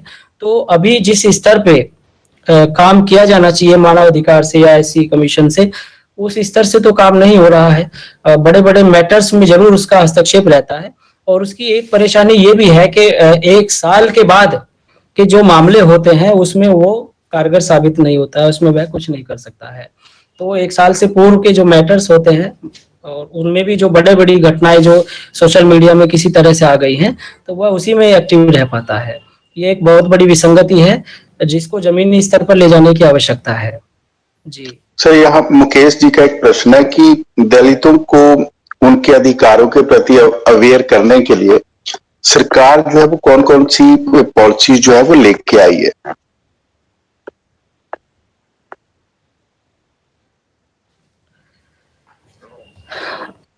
सरकार की जो पॉलिसी है वो उसके बारे में तो आप वैसे जानकारी ले सकते हैं, लेकिन इतना जरूर है कि ये SC/ST एक्ट जो है, जिस तरह का मैंने शुरू में बताया था कि इसके संदर्भ में जो अवेयरनेस आई है उससे जन जागरण जरूर हुआ है, और लोग उस तरफ जो है ध्यान देना शुरू कर रहे हैं। और सरकार की पॉलिसी जो है उसके बारे में तो आप जो है पढ़ सकते हैं, या उसका जो भी एक्ट है उसमें आप देख सकते हैं। जी सर, हिमाचल में आजकल सर एक काफी मूवमेंट चला है स्वर्ण समाज का। तो स्वर्ण समाज को लेके आप अपना किस तरह से आप सोचते हैं कि स्वर्ण समाज या स्वर्ण आयोग के गठन के लिए अगर स्वर्ण आयोग बनता है तो ये बनना चाहिए या नहीं बनना चाहिए? ये बात तो उस बात पर निर्भर करती है कि सवर्ण समाज को क्या वास्तव में आयोग के गठन की आवश्यकता है, और आवश्यकता है तो किन संदर्भों में है। उन संदर्भों में यदि लगता है कि हाँ वास्तव में जरूरत है तो उसके बनने में कोई आपत्ति नहीं है। और जी। ये तो लगता है कि केवल इसलिए कि दूसरे तरह के आयोग हैं, सवर्ण आयोग नहीं है। अगर केवल उस प्रतिस्पर्धा में वो तैयार होता है तो मुझे लगता है कि हम शायद बेहतर रास्ता नहीं पकड़ रहे हैं, ऐसा मैं महसूस करता जी। हूँ। जी। ईसा चौहान जी इसी संदर्भ में पूछ रहे हैं कि अगर स्वर्ण आयोग जो है वो बन जाता है तो क्या स्वर्ण या अपनी अनुसूचित जातियों के अधिकारों पर कोई प्रभाव पड़ेगा? प्रभाव तो नहीं पड़ेगा, प्रभाव से तो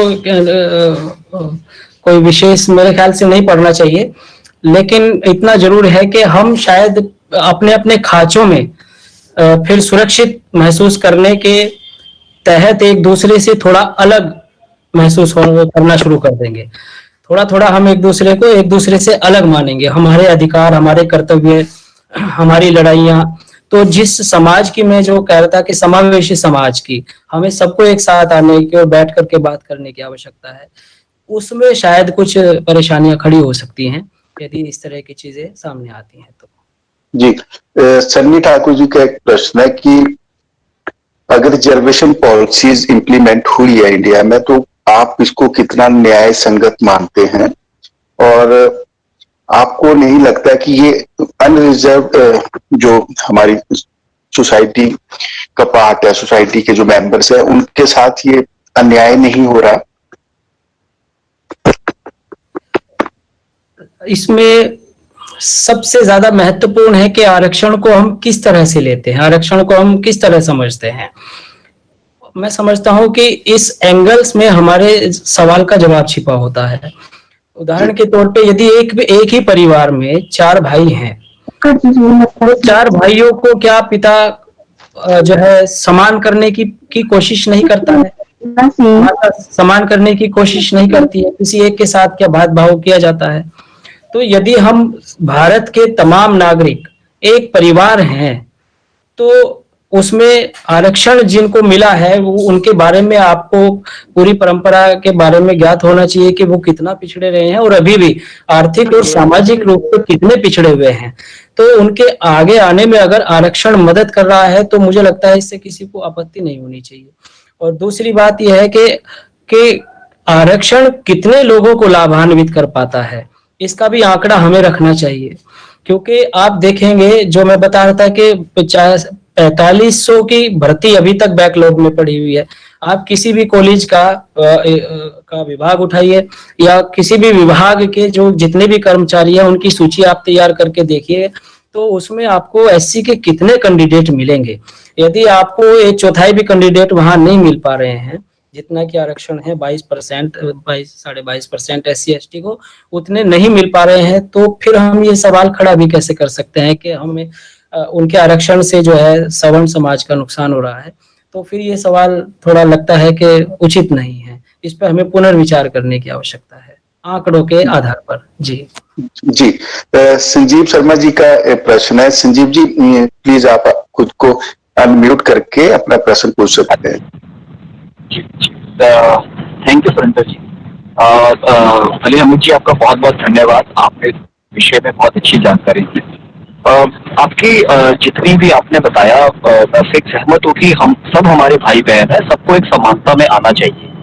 इसमें मेरा एक छोटा सा एक मत है कि जैसे हिमाचल प्रदेश एक बड़ा छोटा सा प्रदेश है, हमने देखा है कि जैसे अगर मैं अपना आपको व्यक्तिगत भी एक बताऊं एग्जाम्पल, जैसे मेरे साथ कुछ मेरे दोस्त पढ़ते थे जो जैसे SC कैटेगरी से बिलोंग करते थे, उनके माँ बाप दोनों अच्छी सरकारी नौकरी करते थे। उसके बावजूद भी उन बच्चों ने जो है आरक्षण का जो है वो यूज किया मेडिकल कॉलेज या इंजीनियरिंग कॉलेज की सीट के लिए। मेरा मानना है कि अगर इसी तरह एक वर्ग जो इसका एक वर्ग ही अगर इसका लाभ लेता रहेगा तो यह समानता सर कभी भी नहीं आएगी। एक्चुअली हमें लगता है कि जिसका वो एक्चुअल में हक था, उसका हक एक वो क्रीमी लेयर लेके चली गई। जैसे अगर मैं बताऊं, हिमाचल में से बहुत एग्जाम्पल है। एक मंत्री जी है, वो मंत्री पद विधायक रहे हैं, मंत्री रहे हैं, उनके बच्चे आगे अगर आरक्षण लेके किसी सरकारी नौकरी पे जाते हैं तो आपको ऐसा नहीं लगता वो किसी का हक लेके जा रहे हैं। तो इस विषय में सर देखिए, हम अगर हम देखें, आरक्षण जरूर होना चाहिए, सबको समानता अधिकार है, लेकिन अगर किसी को एक बार मिल गया आरक्षण तो क्या हर पीढ़ी को मिले, वो थोड़ा सा सर मतलब जिनको मिलना चाहिए उनका तो नंबर ही नहीं आ पाता सर। बहुत अच्छी बात संजीव जी, लेकिन इस संदर्भ में हमें थोड़ा विस्तार से सोचने की आवश्यकता है। यह जो हमने जो प्रक्रिया देखी है आरक्षण की, ये प्रक्रिया हम सिर्फ एससी पर ही लागू करके ना देखें और तो गैर एससी पर भी करें, जो एससी नहीं है उन पर भी करें। तो उन पर भी अगर हम लागू करेंगे तो ये सवाल वहां भी खड़ा होगा। कुछ प्रभावी लोग वहां भी जो आर्थिक रूप से कमजोर लोग हैं उनको प्रभावित करते हैं। तो प्रभाव की जो प्रभावित करने की जो नीति है वो केवल दलितों में एससीओ में नहीं है, वो दूसरी जगह भी है, तो उसकी विसंगति तो वहां भी है। मेरे दिल्ली यूनिवर्सिटी के बहुत सारे दोस्त ऐसे हैं जो एससी नहीं है, उसके बावजूद वो बेरोजगार हैं। तो दोनों तरफ विसंगति है। और आरक्षण की जो बात आ रही है, तो आरक्षण में इस तरह की अपवाद स्वरूप विसंगतियां तो अवश्य रहेगी। तो इसमें हमें बिल्कुल जमीनी स्तर से यह सोचने की आवश्यकता है कि आरक्षण किस वजह से है, क्योंकि आरक्षण समस्या नहीं है, आरक्षण का दुरुपयोग हो रहा है उसकी भी समस्या नहीं है। सवाल यह है कि आरक्षण है किस वजह से। अगर ये जाति की वजह से है, अगर ये आर्थिक रूप से पिछड़े हुए वर्ग की वजह से है, तो जिन वजहों से आरक्षण की व्यवस्था की गई है, जब तक वे वजहें मौजूद होंगी, जब तक वे वजहें दूर नहीं की जाएगी, तब तक आरक्षण से उपजने वाली विसंगतियां भी हमारे बीच में बनी रहेंगी। तो इस पे थोड़ा विस्तार से विचार करने की आवश्यकता है संजीव जी। आप भी सोचिए, मैं भी सोचता हूँ, और भी दोस्त सोचेंगे, हल भी निकलेगा। यदि हमने इस विषय को विचार का विषय बनाया है तो हल भी निकलेगा ही। जी जी, चीनू मेहता जी जी एक छोटा सा सवाल जी। हम लोग को तक एक शिक्षा पर आवाज बहुत आवाज नहीं आ पा रही है। सर अगर शिक्षा जो है वो मान लो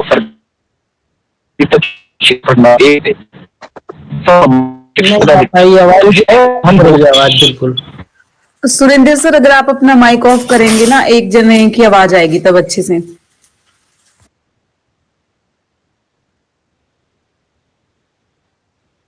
जी संजीव भाई जी, आप पूछिए। आप मैं कह रहा कि देखो मेरी 12वीं का शिक्षा प्रणाली अगर सबके लिए एक जैसी हो जाए तो शायद इसका हल बराबरी और वो सब शायद आ सकता है। ये बहुत मुश्किल है, लेकिन मतलब मुझे लगता है एक पॉसिबल सॉल्यूशन इसका यही है कि शिक्षा का समानता, सबको एक जैसी शिक्षा जो है एटलीस्ट 10वीं 12वीं तक मिले सर। देखिए, शिक्षा की समानता के अवसर तो सबके लिए हैं और होने भी चाहिए, लेकिन मैं वही बात दोहराना चाहूंगा कि आरक्षण को यदि हम किसी तरह से अपने बीच से निकालना चाहते हैं तो वो आरक्षण किन किन वजहों से है, उन वजहों को दूर करने के पहले प्रयास किए जाने चाहिए। जी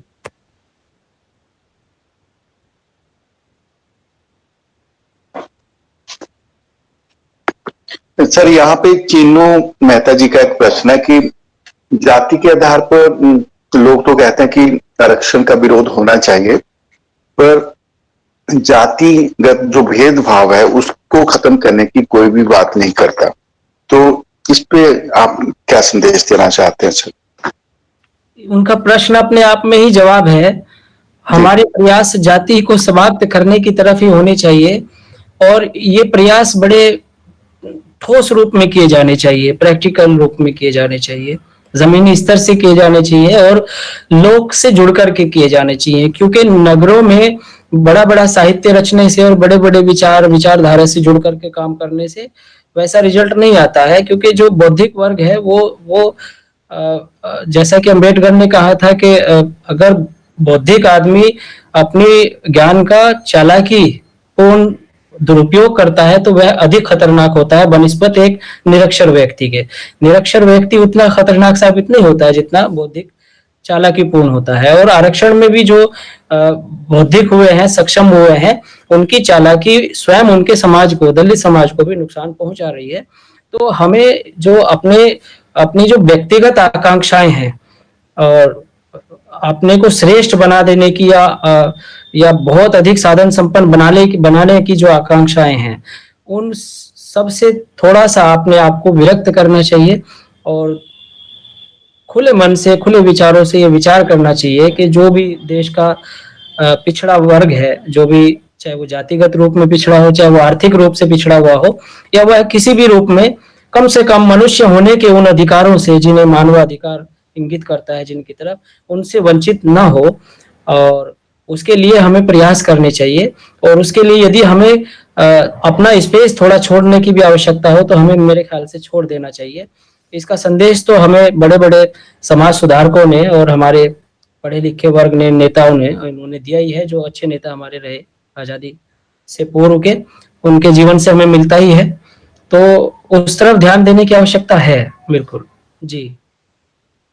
जी सर, यहाँ नरेश राव जी का एक प्रश्न है कि आपको नहीं लगता है कि इक्वालिटी का अधिकार जो है वो एजुकेशन या शिक्षा पर भी होना चाहिए? जी बिल्कुल होना चाहिए, क्यों नहीं होना चाहिए। इक्वलिटी का अधिकार तो अवसर के ही है ना, अवसर, शिक्षित होना हो, चाहे नौकरियों में अवसर की बात हो, तो अवसर की समानता तो होनी ही चाहिए। बल्कि लोहिया ने तो यहाँ तक कहा था कि व्यक्ति को पहले पद दे दो, योग्य वह बाद में हो जाएगा। उनके समाजवाद का सिद्धांत है, ये बाकायदा मूल सिद्धांत है। तो अवसर की समानता, चाहे वो शिक्षा में अवसर की समानता हो, चाहे नौकरियों में अवसर की समानता हो, वह सबके लिए होनी चाहिए। इसमें कोई दो राय नहीं है और इससे कोई भी असहमत नहीं होगा। जी। हेमराज राणा जी का एक प्रश्न है कि आपको नहीं लगता कि आर्थिक आधार पर आरक्षण जो है वो होना चाहिए बजाय जातिगत आधार पर? लेकिन उससे पहले हमें जो जातिगत विसंगतियां हैं, जिनके कारण अच्छे अच्छे पढ़े लिखों को भी शिकार होना पड़ता है। आप दलित साहित्यकारों की आत्मकथाएं पढ़ें, उसमें देखिए कि किस किस तरह की विसंगतियां नौकरी पेशे में होते हुए भी उनके सामने आती हैं। उन पर भी प्रयास किया जाना चाहिए। यदि उस तरफ प्रयास ठीक ढंग से किया गया और हम जाति को अपने बीच से निकाल बाहर करने में कामयाब हो जाते हैं, तो फिर हमारे पास अगला चरण बचता क्या है? आर्थिकता का ही बचता है। फिर हम सब चीजें आर्थिक आधार पर तय कर सकते हैं, साधन संसाधनों के आधार पर, चल अचल संपत्ति के आधार पर तय कर सकते हैं। लेकिन भारत में फिलहाल जो बड़ी लड़ाई दिखाई देती है वह इस मानसिकता की है कि हम जातीय रूप से या कुल रूप से एक दूसरे से किस तरह से श्रेष्ठ है और कैसे एक दूसरे से अलग रहते हैं, अलग मानते हैं। तो ये पहले चीजें दूर हो जाएं। इसीलिए अम्बेडकर ने मार्क्स से पहले इस तरफ फोकस किया था, वरना वो चाहते तो मार्क्स को भी ले सकते थे, लेकिन वो बुद्ध की शरण में इसीलिए गए। बुद्ध को उन्होंने इसीलिए अपनाया और ज्योतिबा फुले की परंपरा को इसलिए आगे बढ़ाया कि भारत में जो चुनौतियां हैं, सामाजिक जो चुनौतियां हैं, वह केवल आर्थिक नहीं है, आर्थिक दूसरे चरण की हो सकती है। क्योंकि जिस व्यक्ति का आर्थिक उत्थान हो जाता है वह भी जाति का शिकार होता है, उसके साथ भी समाज जातीय संबंधित भेदभाव करता है। तो उस भेदभाव को दूर करने का मेरे ख्याल से पहला प्रयास होना चाहिए, और दूसरा स्तर पे हम फिर आर्थिक आधार पर ये चीजें तय कर सकते हैं। जी जी सर, मेरा भी यहाँ पे एक प्रश्न मेरे जहन में आ रहा है कि केवल हम कहते हैं कि जातिगत आरक्षण नहीं होना चाहिए, जातिगत आधार पे हमें बात नहीं करनी चाहिए, लेकिन जब हम एक्सेप्टेंस की बात करते हैं तो सबसे पहले हमारे जहन में जाति पहले आती है। तो उस इंडिविजुअल की पोजीशन, चाहे वो आईएएस ऑफिसर है या जैसे टीना बॉबी का हम एग्जांपल ले लें, जब उन्होंने टॉप किया था तो टीना बॉबी बाद में दिखती थी, उनकी क्वालिफिकेशन, उन्होंने टॉप किया, वो चीजें हाइड हो गई, लेकिन सबसे पहले उनकी जाति साल 2 साल जब वो चर्चा का विषय बने रही तो जाति सबसे पहले दिखी। इसके ऊपर आप अपनी राय रखिए सर। बिल्कुल ठीक, यही वो मानसिकता है जिससे परेशानियां पैदा होती है।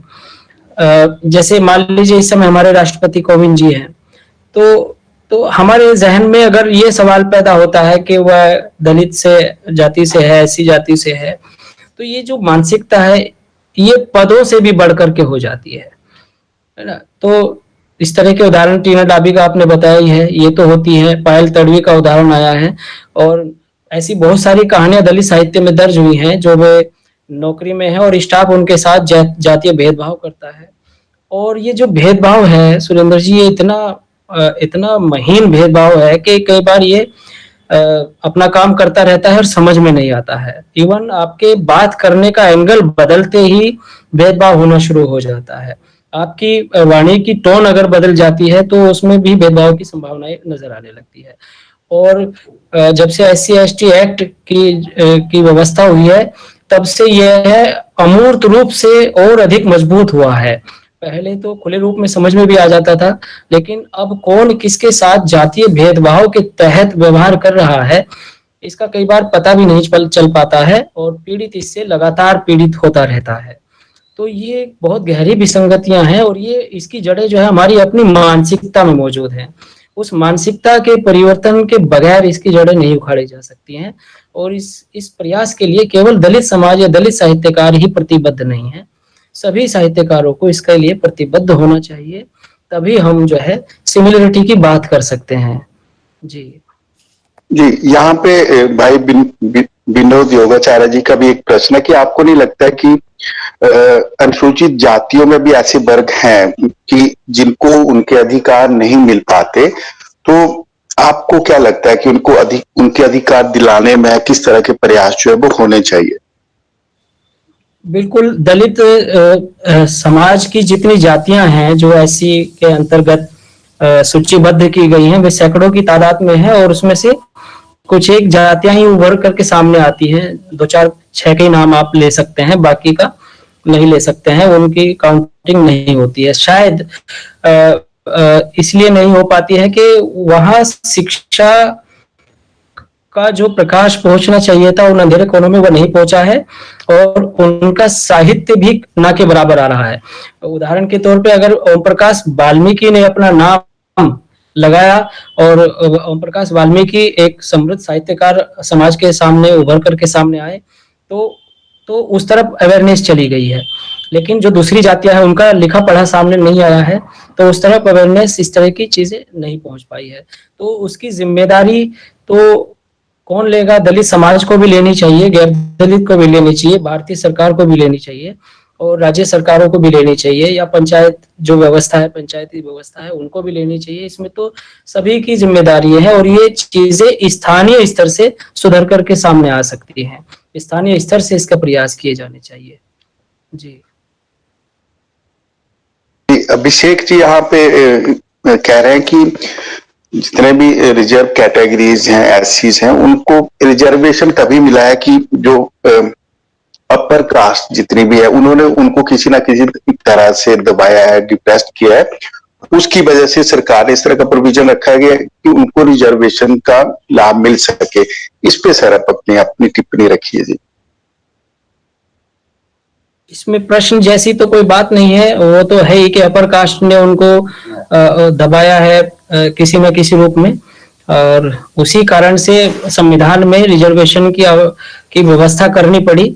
और वे जिस समय संविधान निर्मित हुआ, देश आजाद हुआ, तो उस समय जो वंचित वर्ग था, जिसे उस समय तक अंत्यज कहा जाता था, अछूत कहा जाता था, वो वर्ग था, वो आर्थिक और सामाजिक दोनों रूपों में बहुत अधिक पिछड़ा हुआ था। तो हम जब लोकतांत्रिक संविधान निर्मित कर रहे हैं और उसमें सबको मौलिक अधिकार के रूप में समान अधिकार दे रहे हैं, तो उनको आगे लाने के लिए रिजर्वेशन की व्यवस्था की गई थी और जिसका उद्देश्य संभवतः आज तक सफल नहीं हो पाया है।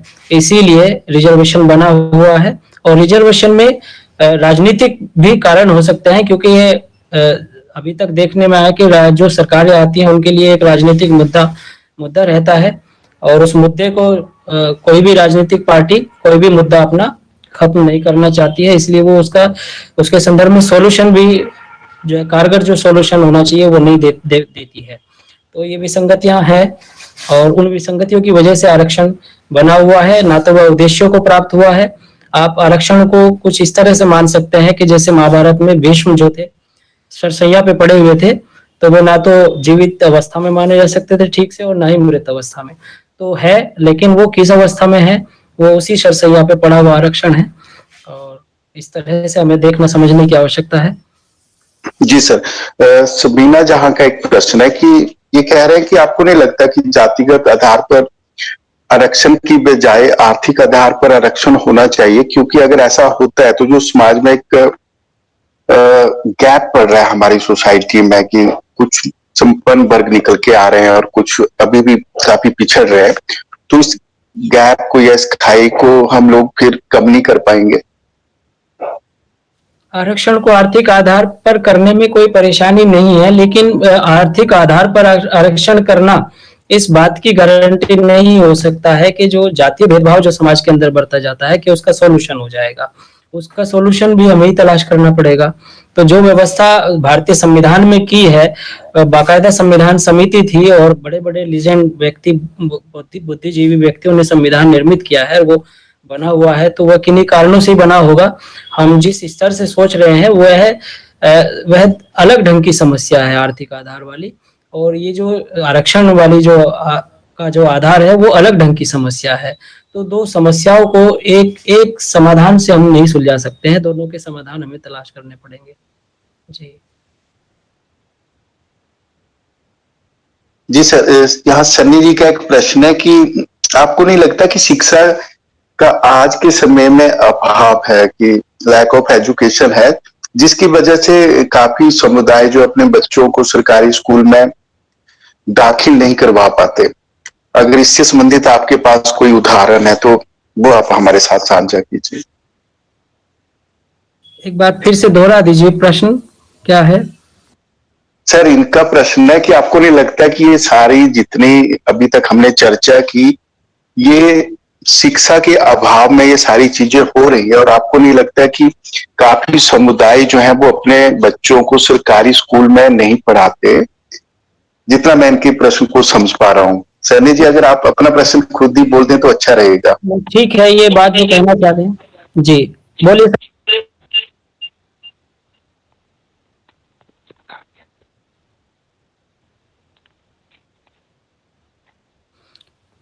चलिए, नमस्कार सर।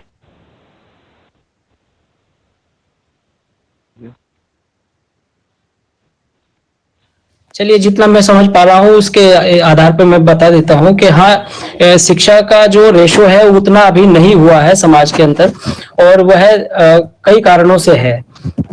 आर्थिक कारण भी है उसमें, सामाजिक कारण भी मौजूद हैं, और जो गांव देहात है उसमें जो तमाम तरह के पिछड़ेपन के जो कारण है वो मौजूद हैं गांव में। और बहुत सारे समाज में, अपनी खुद की बात करूँ अगर व्यक्तिगत तौर पर, तो मेरे साथ जितने सहपाठी थे मेरे समाज के पढ़ने वाले गांव में, वो कोई 8वीं में जाकर रुक गया, कोई 10वीं में जाकर के रुक गया। मैं बामुश्किल यहाँ तक पहुंच पाया हूँ, और इसी कारण मैंने एक पुस्तक लिखी है अपने दलित बचपन को लेकर के, हमारे गांव में हमारा क्या है। तो उसमें समस्याएं केवल जातिगत नहीं है, आर्थिक भी है और आपसी अंतर्द्वंदों की भी है। क्योंकि जब सीमित संसाधन होते हैं तो उन सीमित संसाधनों की वजह से जो छोटे छोटे जातियां हैं या समूह हैं या परिवार हैं, वे आपस में भी फाइट करने लगते हैं। तो उन फाइट्स की वजह से भी अच्छी शिक्षा के रास्ते में परेशानियां खड़ी होती हैं। बहुत सारे बच्चे जो पढ़ना चाहते हैं नहीं पढ़ पाते हैं। ऐसे तो बहुत उदाहरण सन्नी जी मिल जाएंगे देश में, कि जो विभिन्न परेशानियों के चलते आगे नहीं आ पाते हैं दलित समाज के। और शिक्षा के रेशो कम होने की वजह से ये विसंगतियां, चाहे वे जातिगत विसंगतियां हो, चाहे आर्थिक हो, चाहे वो पदों में गैर बराबरी की भर्तियां हो, ये सब बनी हुई है।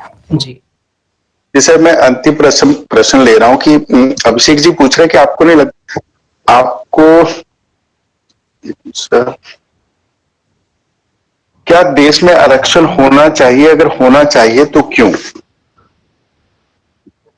ये सारी जो चर्चा हुई है वो सब इसी बात को लेकर के हुई है कि जातिगत जो गैर बराबरियां हैं, है ना, उसकी वजह से जो पिछड़ी हुई जातियां थी, डिप्रेस क्लास थी, जिसे संविधान में एससी कहा गया, क्या वास्तव में हम उनको अभी अपने बराबर ला पाए हैं? साहित्य में, समाज में, संस्कृति में, देश में, आर्थिक संसाधनों में आप उनकी संपत्तियों का ब्यौरा इकट्ठा कीजिए, आप उनकी शिक्षाओं का ब्यौरा इकट्ठा कीजिए, तमाम तरह के जो ब्यौरे हैं उनके संबंध में गैर दलित और दलितों के ब्यौरे इकट्ठे करके आप स्वयं पता लगा सकते हैं कि कौन कहाँ मौजूद है इस समय, है ना। आर्थिक स्तर पे आरक्षण लागू करने की एक कॉमन सी बात हो सकती है, लेकिन परेशानियां इससे भी अधिक जटिल हैं।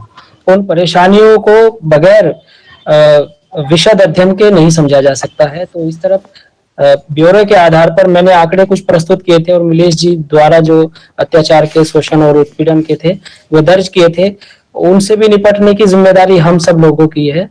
और मैं बोल रहा था कि यह जिम्मेदारी केवल दलित युवाओं की नहीं है, गैर दलित युवाओं की भी है।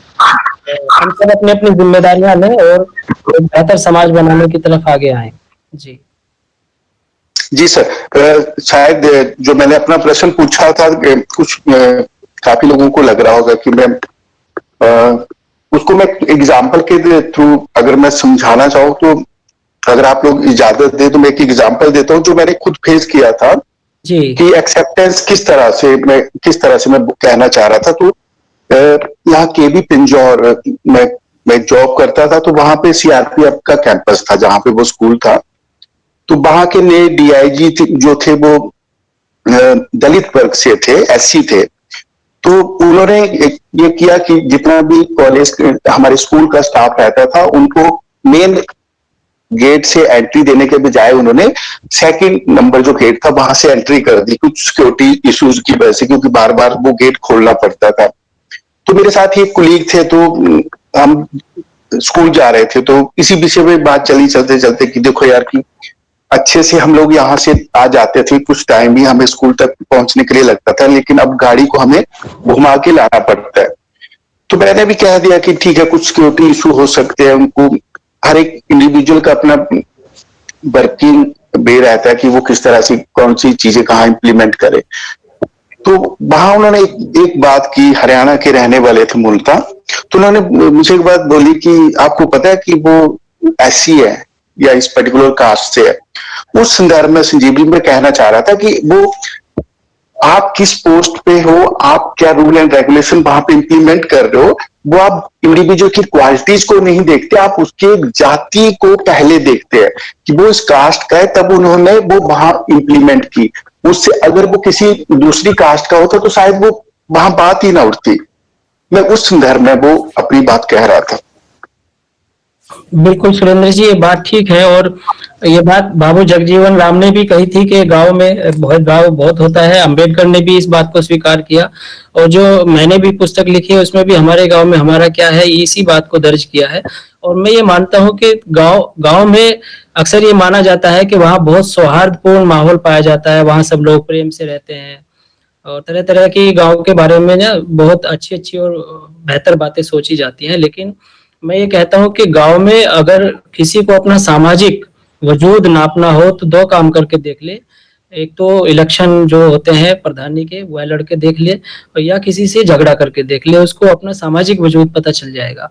और दलितों के साथ ऐसा होता है कि चाहे वह सक्षम भी है, चाहे वह जमींदार भी है, थोड़ी बहुत जमीन का मालिक भी है, तो भी इन दोनों चीजों में उन्हीं को दबाया और उत्पीड़ित किया जाता है। तो ये चीजें तो मौजूद हैं और इन चीजों पर भी बहुत अधिक विचार करने की जरूरत है। जी संजीव भाई जी, हमें सबको मिलके ही इस समस्या कह सकते हैं, ये सामाजिक बुराई है जो इससे हमें मिलके ही लड़ना है, तभी हम लोग एक समान समाज की या इंक्लूसिव सोसाइटी की हम कल्पना जो है वो कर सकते हैं।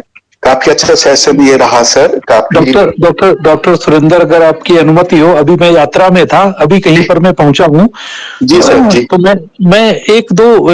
मैं बहुत ज्यादा मतलब इसमें लंबी चर्चा में नहीं जाऊंगा। डॉक्टर अमित सिंह जी की सारी बात मैंने सुनी और बहुत अच्छे ढंग से इन्होंने चीजों की व्याख्या की, जिसमें सबसे बड़ी बात यह है कि आरक्षण क्यों होना चाहिए। मेरा भी ये मानना है कि आरक्षण आर्थिक आधार की बजाय जातीय आधार पर इसलिए आवश्यक है क्योंकि समाज जाति का जो अस्तित्व है या जो उसकी जो क्या कहते हैं भेदभाव उसके आधार पर होता है, उसको समाप्त करने की आवश्यकता नहीं समझता है। आरक्षण को लेकर के कई तरीके की जो है चर्चाएं होती है और यह भी कहा जाता है कि जातीय भेदभाव इसलिए बढ़ रहा है क्योंकि समाज में आरक्षण है। तो आरक्षण 1950 से पहले नहीं था। 1947 में देश आजाद हुआ तब भी आरक्षण नहीं था, उससे पहले भी आरक्षण नहीं था। सैकड़ों सालों से जब आरक्षण नहीं था तो ये भेदभाव क्यों होता रहा? आज ये जो लोग तर्क देते हैं कि आरक्षण की वजह से समाज में दूरियां बढ़ रही हैं, नफरत बढ़ रही है, भेदभाव बढ़ रहा है, तो ये तो 1950 में संविधान आने से सैकड़ों साल पुरानी बातें हैं, तो उसको लिंक नहीं किया जा सकता। ये मैं एक बात सिर्फ ये मेरे विचार हैं, कोई ये हमारी चर्चा जो है किसी पर विचार थोपने की नहीं है।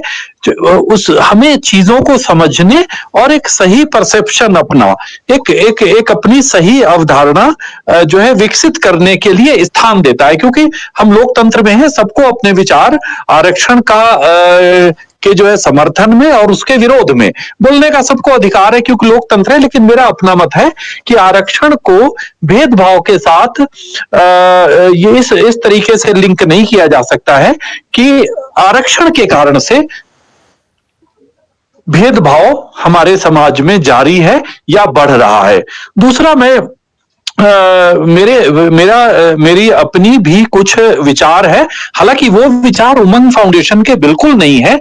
हम बिल्कुल किसी भी विचारधारा से हमारी संस्था या फाउंडेशन नहीं जुड़ा है, लेकिन मैं युवाओं में बदलाव कैसे आना चाहिए इसके लिए मैं छोटा सा एक अपने बचपन का एग्जाम्पल जो है वो देना चाहता हूं, क्योंकि काफी हमारे साथ युवा जुड़े हुए हैं।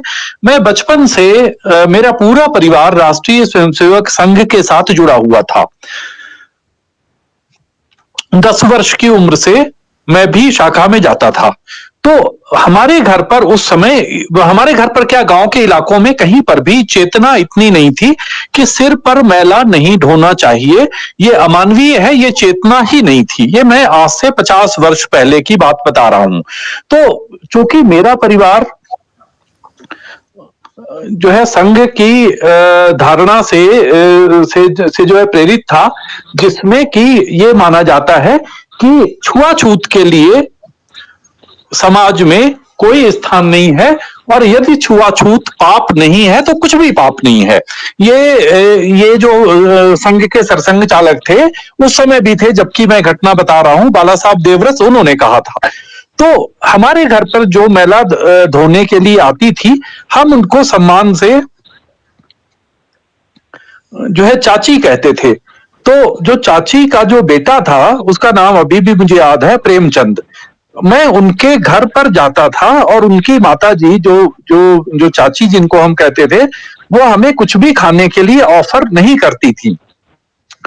तो एक दिन मैंने उनको पूछा कि आप हमें, मतलब उस समय कोई इतने बिस्कुट वगैरह ऐसे पार्ले जी नहीं आते थे, लेकिन ऐसे कोई चने चबेने टाइप के ही होते थे कि आप तो चाय भी नहीं पूछती हैं। तो बोली कि बेटा तुमको हम नहीं दे सकते, क्योंकि तुम लोग उस परिवार के, मतलब उससे हो परिवार के जो हमसे ऊंचे हैं। तो मैं लुक छिप करके उनके घर पे कुछ न कुछ खाने लगा, और जो मेरा साथी था, जो उनका बेटा था प्रेमचंद, वो हमारे साथ रोज शाम को जो शाखा विद्यार्थियों की होती थी, तो उस शाखा में वो आता था। और इसके साथ साथ वो जाहिर सी बात है, सफाई कर्मचारी का बेटा था, उनको लोग वहां जमादार कहते थे, कुछ भंगी कहते थे। और वो जो है वाल्मीकि, फिर बाद में मुझे पता चला कि वाल्मीकि समुदाय के नाम से जानते हैं। एक वो था, और एक हमारे साथ था रामेंद्र पाल। रामेंद्र पाल के पिताजी जो है वो माली का काम करते थे, लेकिन जाति के वो लोग चमार थे, तो वो भी हमारी शाखा में आते थे। और हम सारे बच्चे मिल करके, जिसमें कि सो कॉल्ड जो है मतलब अपर कास्ट है, उनके साथ वो बच्चे शाखा लगाते थे, खेलते थे, गीत गाते थे, कबड्डी खेलते थे, या जो कुछ भी कार्यक्रम होते थे वो सारे करते थे।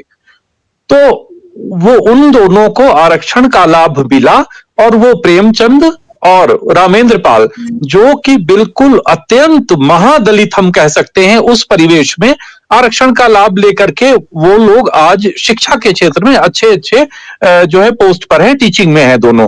और मेरे परिवार में मेरे भाई साहब के एक दोस्त थे,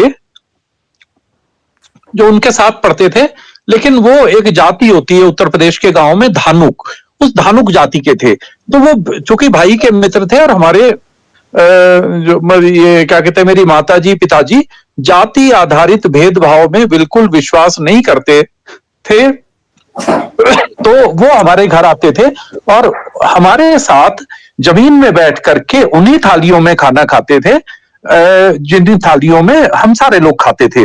और वो चूंकि मेरे से बड़े थे वो, तो और बहुत ही अत्यंत गरीब थे, तो उनके थोड़ी आर्थिक सहायता पिताजी के माध्यम से होती थी। तो हम, चूंकि वो हमें शिक्षा देते थे, हम उन्हें गुरुजी बोलते थे, हम उनके पैर छूते थे। तो सार्वजनिक रूप से भी अभी मैं दो वर्ष पहले उनकी बेटी की शादी में गया, अभी एक हफ्ते पहले मैं जो लखनऊ में था, वो हमारे घर में भाइयों की तरीके से आए, और हम सब जो उनसे छोटे हैं आज भी सार्वजनिक तौर पर और ये जो है शादी ब्याह में जब मिलते हैं, तो भाइयों के बीच में जो फर्क नहीं होता है वही फर्क हमारे और उनमें नहीं है।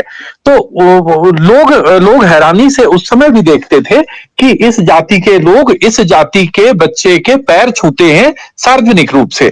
तो मुझे लगता है कि हम जब भाषण करते हैं, कोई व्याख्यान देते हैं या हम उसमें शामिल होते हैं, हम ये देखें कि हम अपने में परिवर्तन कैसे लाते हैं। अगर मेरी माता जी को मैंने देखा कि वो धानुक जाति के या वाल्मीकि जाति के या किसी चर्मकार या रविदास समाज के बच्चे की जूठी थाली जो है वो स्वयं धोती है, तो पूरे परिवार में जो भेदभाव जाति का है वो अपने आप टूट जाता है। तो जितने हमारे साथ, मैं ये नहीं कह रहा हूं कि आप लोग संघ की शाखा में जाएं और वहां सीखें, सीखने के लिए कहीं पर भी अच्छा मिले आप सीख सकते हैं, और कम से कम इस मामले में शुरुआत, हमारे साथ युवा वर्ग जुड़ा है, शुरुआत अपने स्तर पर करें। क्योंकि यहाँ हिमाचल में मैं देख रहा हूं, मैं हिमाचल का मूल निवासी नहीं हूं, लेकिन अब यहाँ 25-30 साल से बसा हुआ हूं और यहीं पर जो है मतलब मेरा सारा जीना मरना है। तो यहाँ पर गांव में शमशान अलग होता है, पीने का पानी का सिस्टम अलग होता है, और मंदिरों में जो है प्रवेश भी नहीं होता है क्योंकि उसमें देवता का दोष लगता है। तो यदि हमारे साथ जितने हिमाचल के खास करके युवा जुड़े हैं, यदि ये अपने में वो बदलाव लाएं, जो बदलाव चाहे जिस विचार से प्रेरित होकर के मेरे माता पिता लाए, तो मेरी पूरी पीढ़ी, आज तीसरी पीढ़ी चल रही है, मेरे भाइयों के नाती पोते भी हो गए, तो 3 पीढ़ियों में उस विचार ने जो चेंज लाया वो बिल्कुल मतलब आज से 50 साल से ज्यादा समय से वो चेंज की जो श्रृंखला है वो लगातार चली आ रही है, और उसमें छुआछूत और भेदभाव के लिए स्थान ही नहीं है। तो मेरा सिर्फ एक हालांकि मेरी बात ज्यादा लंबी हो गई, मैं अपना अनुभव इसलिए सुनाना चाहता था कि अगर हम अपने में बदलाव लाएं, और उसकी प्रेरणा डॉक्टर अमित हो सकते हैं, उसकी प्रेरणा हमें श्री ओम प्रकाश वाल्मीकि की जूठन पढ़ करके हो सकती है, डॉक्टर भीमराव अंबेडकर जो भारत रत्न हुए उनके जो है आंदोलनों से हमें प्रेरणा मिल सकती है, जबकि जिस तरीके से उन्होंने तालाब से पानी पीने के लिए आंदोलन किया। तो जो प्रेरणा का स्रोत कोई भी हो सकता है, हमें बदलाव अपने में लाना है, और वो कोई क्या कह रहा है इससे हमें कोई जो है वो जो है लेना देना नहीं है। अगर हमें बदलाव आ गया तो हमारी आने वाली पीढ़ियों में लगातार वो बदलाव जो है बिल्कुल एक डीप इंप्रेशन के तौर पर जारी रहेगा। बस मुझे इतना ही कहना था। धन्यवाद सर, काफी महत्वपूर्ण जानकारी और अनुभव आपने साझा किया, जो बचपन से आपने एक बालक के रूप में भी महसूस किया, लेकिन वो बातें आप बाल्यावस्था तक ही सीमित नहीं रखी, उसको आपने अपनी लाइफ में भी इम्प्लीमेंट किया, और एग्जाम्पल वो फ्रेम किया आपके पेरेंट्स ने, वो चीजें आपने फॉलो की, और आपने अपनी नेक्स्ट जनरेशन को वो चीजें साझा की, और उसी का नतीजा है कि एक समरस समाज की जब हम कल्पना की बातें करते हैं तो उसको सही मायने में उसको सार्थक रूप जो है वो आपने प्रदान किया। धन्यवाद सर।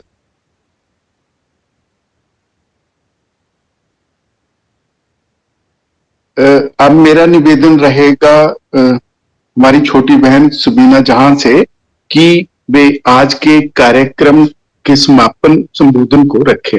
सुबीना जहां। धन्यवाद सर। आज के इस कार्यक्रम आजादी के अमृत महोत्सव पर उमंग फाउंडेशन द्वारा मानवाधिकार संरक्षण पर साप्ताहिक परिचर्चा भाग 12 में आप सभी का स्वागत एवं धन्यवाद करती हूँ। आज के विषय अनुसूचित जातियों के मानवाधिकार एवं उनके संरक्षण में युवाओं की भूमिका के मुख्य वक्ता रहे डॉक्टर अमित धर्म सिंह जी का पूरा उमंग परिवार की ओर से धन्यवाद करती हूँ। आपने युवाओं को जागरूक करने हेतु अपनी लेखनी को हथियार बनाया, जिससे समाज को जागरूक करने का प्रयास आपने किया है। आज का यह कार्यक्रम बहुत ही संवेदनशील था। आज का विषय सीधे मनुष्य के अधिकारों तथा जीवन से जुड़ा हुआ है। आपने हम सभी को संविधान के प्रावधान बताते हुए अपने अनुभव साझा किए हैं।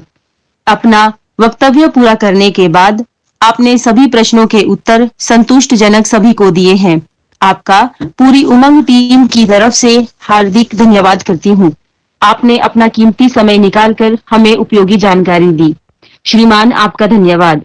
साथ ही साथ धन्यवाद करना चाहूंगी उमंग फाउंडेशन के अध्यक्ष अजय श्रीवास्तव जी का, व doctor Manjupuri ma'am, doctor Ramesh Dhiman, Vijay Lamba ma'am, doctor Ajay Kumar Bhardwaj, doctor Monika Negi, doctor Usha Thakur, doctor Rita, Haryana से जुड़े गुरमीत सिंह जी का, चंडीगढ़ से पुलिस साथी संदीप सोढ़ी जी का, नरेश दियोग सर जी का, सुरेंद्र सर, संजीव सर, विनोद योगाचार्य जी व अन्य गणमान्य व्यक्तियों का तहे दिल से शुक्रिया अदा करती हूँ। आज के इस कार्यक्रम में लगभग 50 से 60 प्रतिभागियों ने भाग लिया। आशा करते हैं आने वाले समय में आप सभी इसी तरह परिचर्चाओं में भाग लेते रहेंगे। व आप सभी का धन्यवाद। धन्यवाद सर। जी, बहुत धन्यवाद उमंग फाउंडेशन का और सभी साथियों का। बहुत बहुत आभार, धन्यवाद जी।